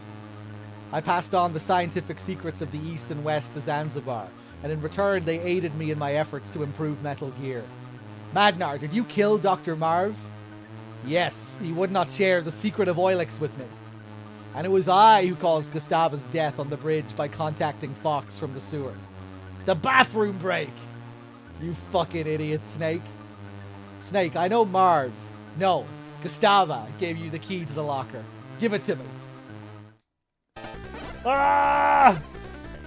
Ah! So here he just strangles you, and he's always behind you. So again, this fight is a bit of a puzzle. How do you attack someone who is always right at your back? There are a couple of ways of doing it. We can place down explosives. He might kill me at this rate, though.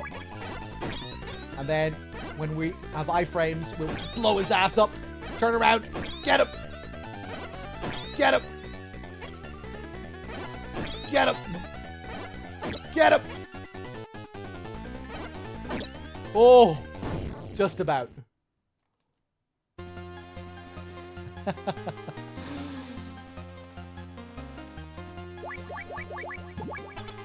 Fairy Light Queen, thank you very much for gifting a sub to Dr. Gray. Cheers.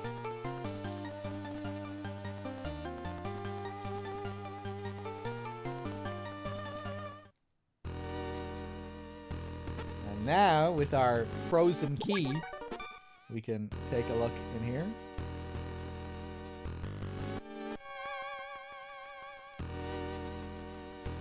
How far would you need to backtrack from here if you didn't have the key? Pretty far. Yeah, all the way back to where we met Gustava in the second building.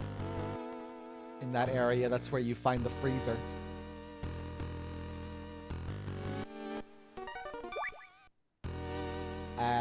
Jacobson.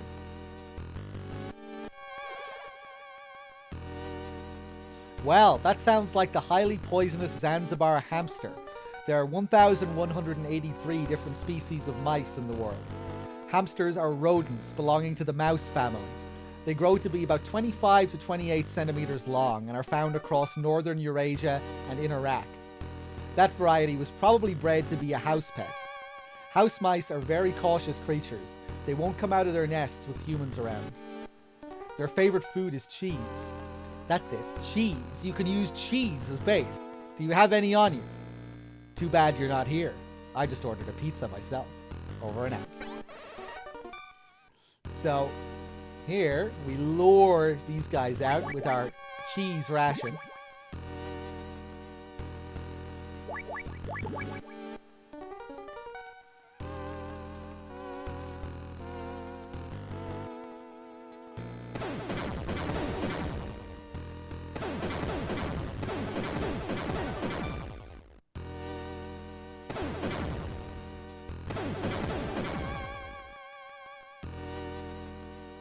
Nice.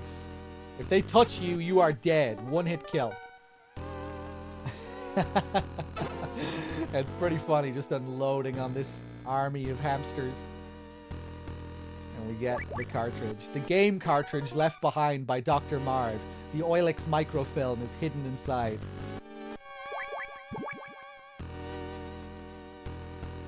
Yeah, a single touch from those hamsters is lethal. Snake. He'll never let you get away. He'll use it. He'll use Metal Gear. What do you think of that?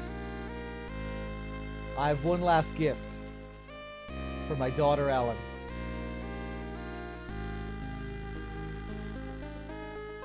I'll tell you how to destroy it. How to destroy the new Metal Gear? Try as I might, I could not reconcile East and West in my heart of hearts. But Ellen is different. Snake, you must do this for Ellen, the daughter I left behind. How do I destroy Metal Gear? The armor is thinnest on the legs. Use grenades on the legs. It's the only way. Whee! Futsorio! Futsorio!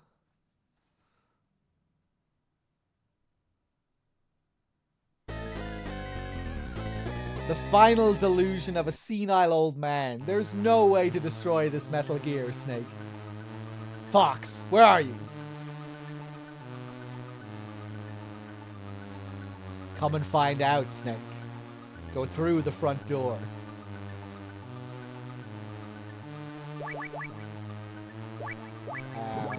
First, can I go through the side door?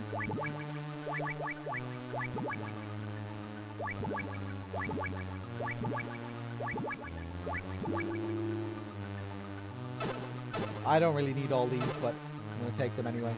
And I seem to remember running into a bug with the mice last time. So I'm going to get rid of them here.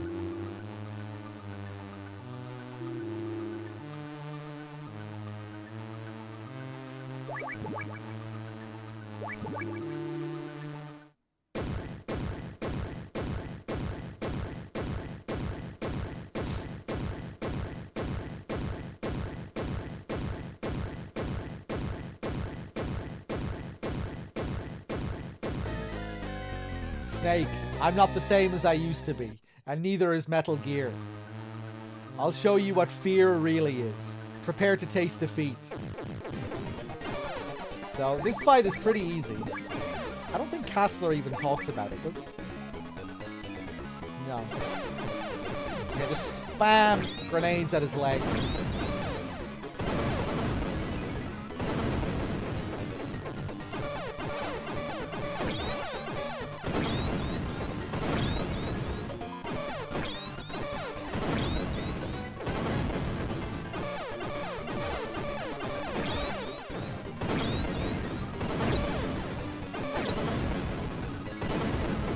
Looks like he has a little dick laser there.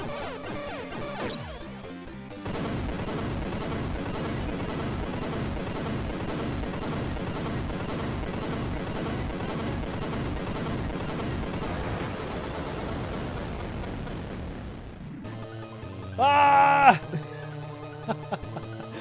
I love just that sudden cut to Snake's head on fire. The cartridge is mine, Snake. Burn in hell!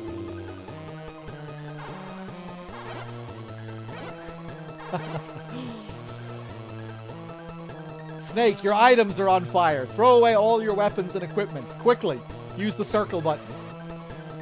Gotta throw all away. Gotta throw all our shit away here.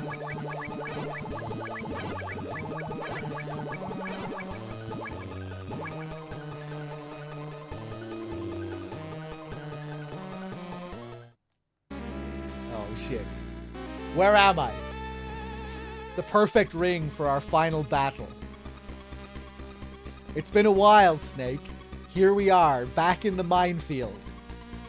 Let's say we go at it hand to hand. A chicken fight? The two greatest rivals in Foxhound. I've been waiting for this moment for a long time. Fox, I'll beat some sense back into you. So, this is quite clearly a minefield, right? This tiny little room here. But if you look at the radar there, you can see those white little blocks around the outside. Those are all mines. So we are in a room covered in mines.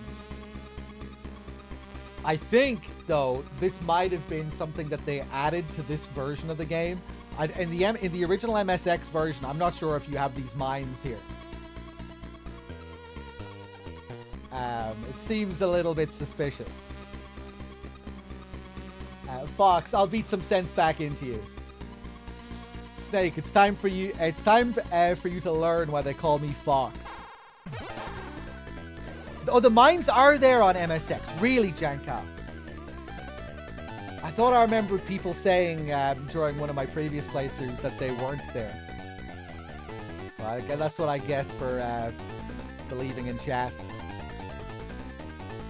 But I trust you, Jankal. Yeah, I really have to play the original MSX version one of these days. Grey Fox, real name Frank Yeager, former member of Foxhound. He was the last man to hold the title of Fox in the Big Boss era, decorated 5 times. Jankal, what is the dialogue the same as well? Where they say, like, look where we are, back in the minefield. Let's say we go at it hand to hand or whatever. Is that dialogue the same? I'd be curious to know.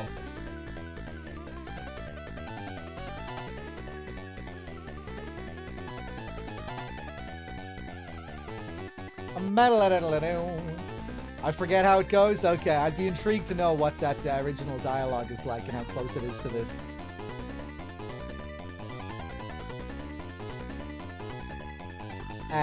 He was the last man to hold the title of Fox in the Big Boss era, decorated 5 times. Yeah, I know all about how good he is, better than anyone else. I fought with him. He's a cold-blooded hunter. He never lets his prey escape. Everybody in the unit respected him, looked up to him. That may be, Snake, but do you know about his past? It might help you out. 10 years ago, we in the mercenary trade knew him as Hunter. That's what Jaeger means in German. Thank you. Back then, he was involved with some woman from the Eastern Bloc. He tried to get her to come over the fence, but it all fell through. Apparently, the West wasn't interested in taking her. That's when Frank started to hate the politicos. What was the woman's name? She was an Olympic skater. Name was Gustava Hefner. Real fine woman, movie star type.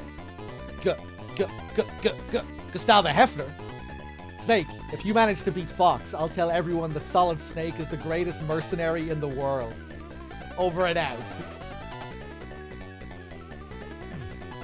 Kassler's nerding out there. He's fanboying. Oh, there we go. If you blow up the mines, you can take him down a lot faster. Just wait until he's close to the mines. Oh! His AI can be pretty jank. Oh! And I can be pretty jank too. I'm gonna fucking die, man.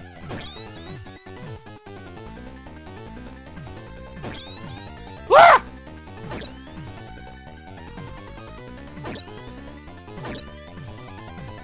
Oh my god. No! No! No!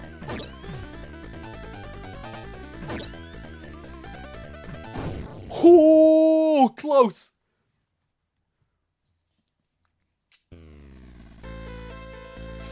Snake, looks like it's finally time for me to give up the title of Fox. Fox. Why? I'm not like you, Snake.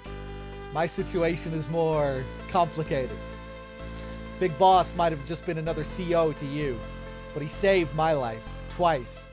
This was way before I joined the unit. The first time I was a half-white living in Vietnam. It was after the war, and half-whites were being sent into forced labor camps. He saved me from that living hell, just like he saved all the children here. The second time was in Mozambique. I was being tortured as a Renamo soldier, and he saved me again. They'd cut off my ears and my nose. And this is your idea of paying him back? No, you've got it wrong. I hate war, just like all the kids here. But I need it. War is all we know. We can't make it in the normal world. We need the battlefield to survive. Big Boss gives us a place to fight. Conflict is in our blood. We can't deny it. I was born on the battlefield, and I'll die on the battlefield. All I can do is fight, Snake. All I can do is fight. Making people happy, making a woman happy, is something I could never do. You mean? Guess I was always fated to die in action. Rest easy, Fox. I swear I won't turn out like you. Won't turn out like me. I'll have to remember that. Fight hard, Snake. Don't let your fans down. My fans? It was you, wasn't it? You were the voice on the radio. Call it payback for being so selfish. See you on the other side, Snake. You won't be alone, Frank. Gustava's waiting for you. Gustava. Thank you, Snake. Boom.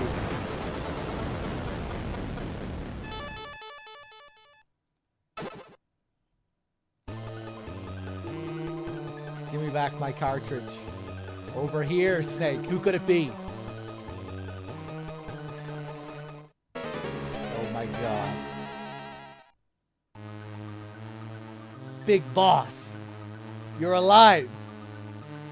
Snake, welcome to Zanzibar land. I knew you'd come back to me. I came to get rid of the nightmares I've been having for the past 3 years. The nightmares, they never go away, Snake. Once you've been on the battlefield, tasted the exhilaration, the tension, it all becomes part of you. Once you've awakened the warrior within, it never sleeps again. You crave ever bigger tensions, ever bigger thrills. As a mercenary, I think you would have realized that by now. You care nothing for power, or money, or even sex. The only thing that satisfies your cravings is war. All I've done is give you a place for it. I've given you a reason to live. I never would have made you for such a hypocrite, Big Boss. You saw those children, didn't you? Everyone is a victim of a war somewhere of the world, and they'll make fine soldiers in the next war. Start a war, fan its flames, create victims, then save them, train them, and feed them back onto the battlefield. It's a perfectly logical system. In this world of ours, conflict never ends, and neither does our purpose, our raison d'etre. So there's plenty of job opportunities, is that what you're trying to say? On the battlefield, you and I are valuable commodities. But back home, we're nothing but deadweight. If we're lucky, we might get the attention of some two-bit journalist from a cheap tabloid. You and I are doomed to remain here until we die like dogs on the battlefield. I've only got one fight left, to free myself from your grip, to rid myself of these nightmares. Big Boss, I will defeat you. It doesn't matter who wins here. Our fight will continue. The loser will be liberated from the battlefield and the winner will remain. And the survivor will live out the rest of his days as a soldier. It doesn't have to be that way. I'm not like you. I love life! Very well, Snake. I'll release you from your suffering. As your former commander, I'll do you one last favor and put you out of your misery. I don't need any more favors from you. Really? And just how do you expect to beat me in your condition, with no weapon? Never give up. Fight until the end. Always believe you will succeed, even when the odds are against you. Those are your words. Even I make mistakes from time to time. Snake, this will be our final battle. Let's end this once and for all. Sick. Colonel, give me some advice.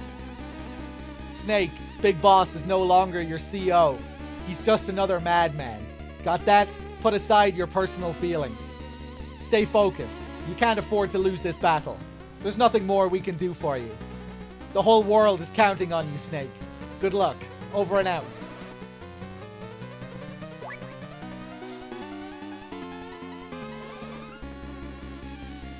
Snake, that guy is a monster. You can't beat him with just your fists. Use your head. Isn't there something you could use as a weapon? Okay, now Castler, this is where things get interesting. Big Boss. There's not a mercenary in the world who hasn't heard of him. He's like a god, a living legend. I already know all that. I need new information. Okay, but like he's a super god. He's the most badass man in the world. Nobody is cooler than Big Boss, Snake. Do you understand? Nobody is cooler than Big Boss. Okay. But this is only a rumor, understand? 3 years ago, when Outer Heaven fell, Big Boss was seriously wounded. Notice how he says this is only a rumor, by the way. It's very interesting considering the information we're about to receive. He never says this for any of the other boss characters you get information about.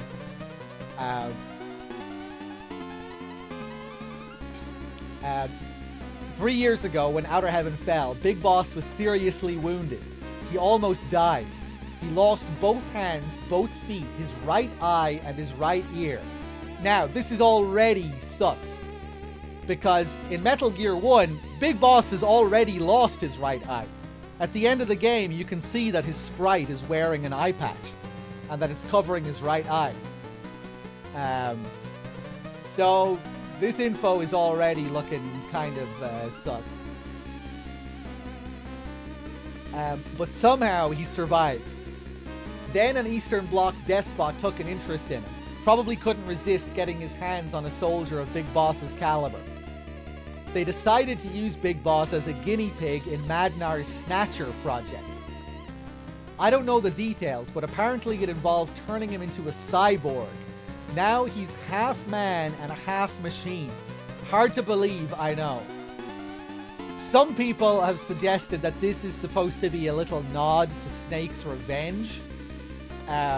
Snake's Revenge obviously released in between Metal Gear 1 and 2. It wasn't a Kojima game. And Kojima didn't really consider it a proper sequel to Metal Gear 1. But some people have theorized that maybe this is like a little nod to Snake's Revenge. It's interesting as well, in Snake's Revenge, Big Boss is RoboCop. At the end of Snake's Revenge, you fight RoboCop, who is Big Boss. He looks just like RoboCop. But if it's true, Snake, you're way out of your league. None of your techniques is going to so much as put a scratch on it. Snake, give it up. There's no way you can win this time. Over and out. So, yeah, it's kind of hard to know what was even meant to be taken seriously with that call. They frame it as a rumor initially. The whole thing about the eye patch is weird. The missing eye, because he already had the missing eye in the previous game. The little Snatcher tie-in as well is interesting. Madnar's Snatcher project. Snatcher is also a Kojima game that released in between Metal Gear 1 and Metal Gear 2. That was the game he released before Metal Gear 2.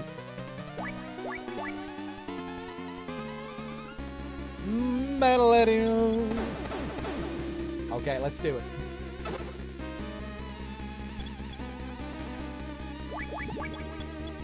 I love the layout of this whole arena as well. It's so gamey.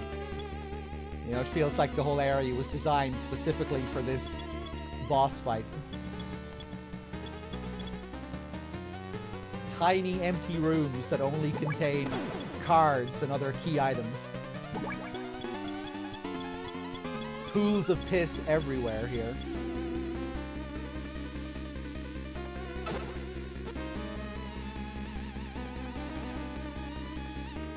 Metal.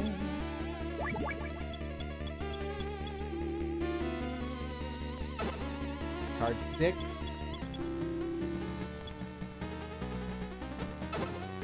Card 3.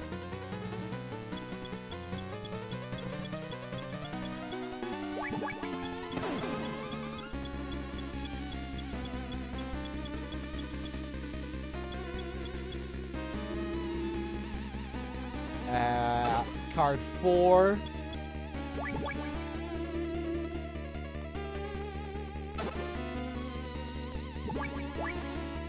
Lighter, an ordinary dollar store lighter. Its use is unknown. Interesting.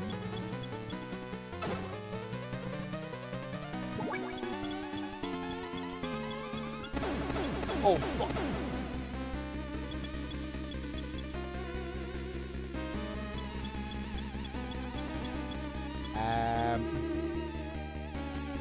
Gotta be careful. You touch that piss, you are dead.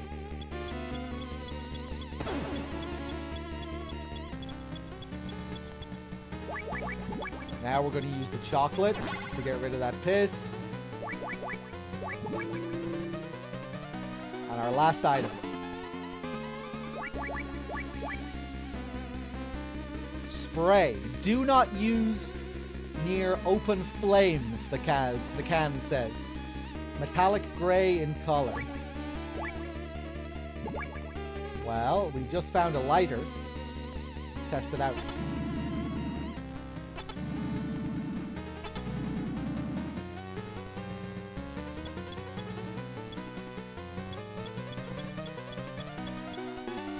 Come on, show yourself.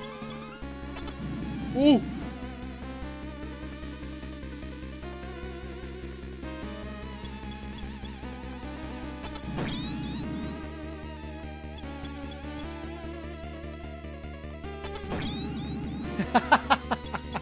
Where are you going, big boss? Come on. Come on, back this way. Oh!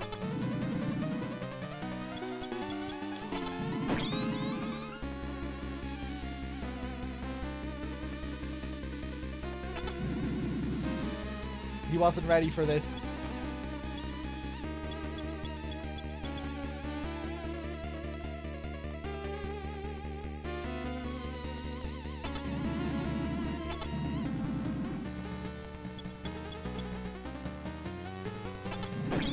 Nice.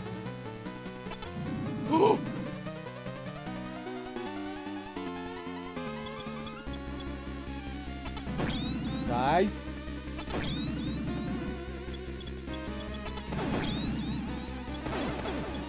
Ooh. I don't usually fight him around this part of the map.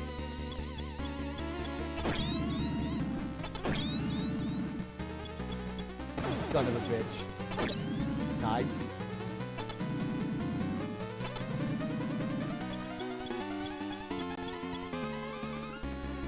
Metal at him. Nice, got him.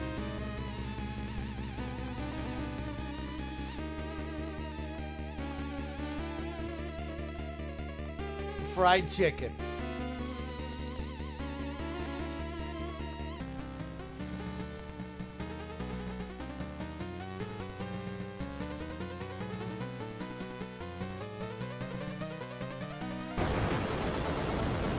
Elage with the 22. Thank you very much.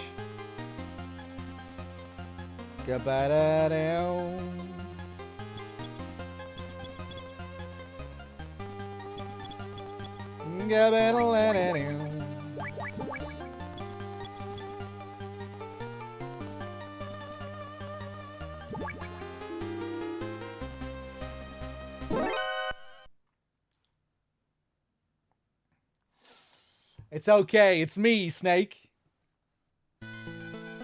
Holly. Did I scare you? Phew. That was a close one. So, what's going on? What are you doing here? You said it yourself. Stay alive and we'll meet again sometime. So I did. Ugh, that uniform was too tight in the chest. Ah, I feel much better now.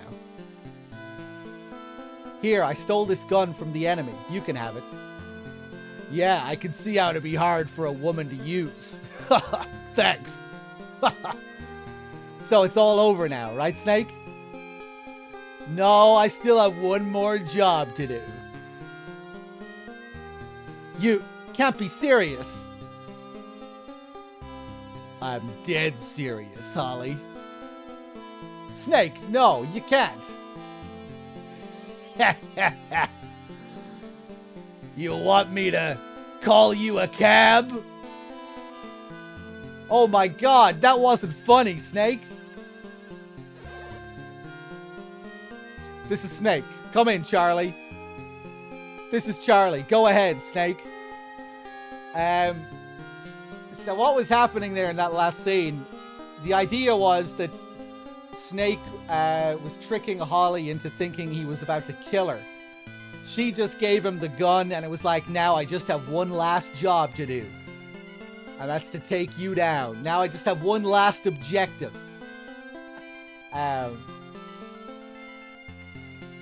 But yeah, it's kind of weird. This is Charlie. Go ahead, Snake. I've got the cartridge. I'm ready to return to base. Making my way to the rendezvous point now. Roger that. I'll meet you there. Any passengers? Just one. Blonde with a cute face. Sounds like a dream. Over and out. Holly, we've got to run as fast as we can to the rendezvous point. Think you can keep up? Is that a proposition, Snake? I'll take that as a yes.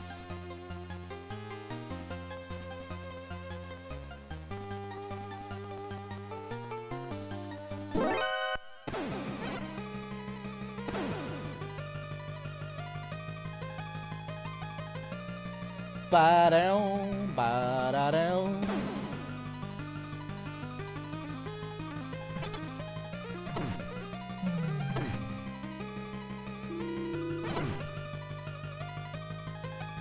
Ba-da-da-down-da-down.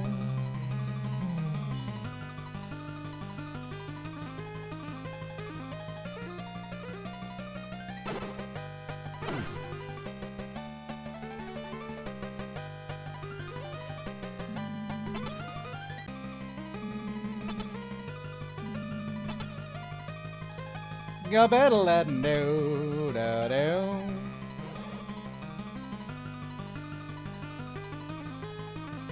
What the hell is taking you so long? We're gonna be here till Christmas. This is Charlie. I'm 10 kilometers from the rendezvous point. Hold tight a little bit longer. Over and out. Hurry!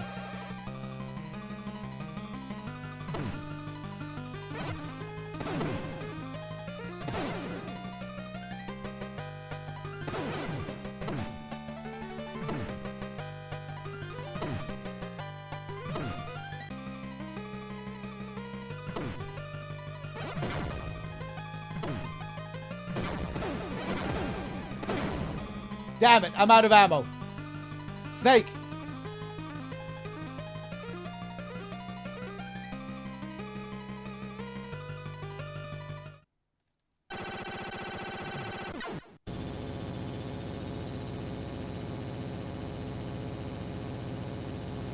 It's the chopper. We're saved. Charlie, you're late. Sorry, man. Didn't want to disturb you two lovebirds.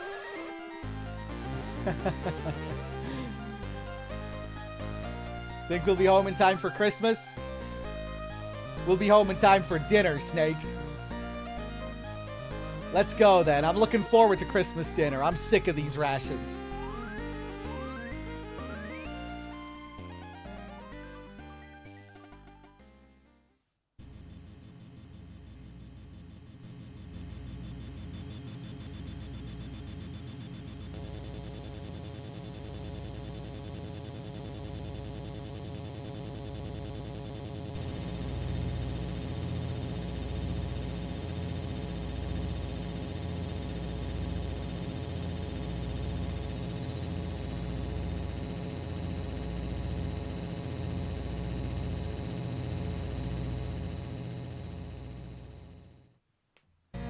Alright, there we go. MGS1 up next. Stick around, enjoy the credits and the glorious music.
Sorry, I was taking a piss. Okay, I don't think we were on this screen for too long, at the very least. Hold on a second. Yeah, a bit longer than Metal Gear 1. Anyway, the Metal Gear 1 playthrough was just a little under 2 hours at the end. This one almost made it to the 4-hour mark. Could have been a bit longer, too. Did you wash your hands? No. Gross. Right. MGS1 time. Let's do it. Let's do it. I'm probably going to take a little food break here at the start while we play some briefings. It's a good time to take a food break here. Hold on.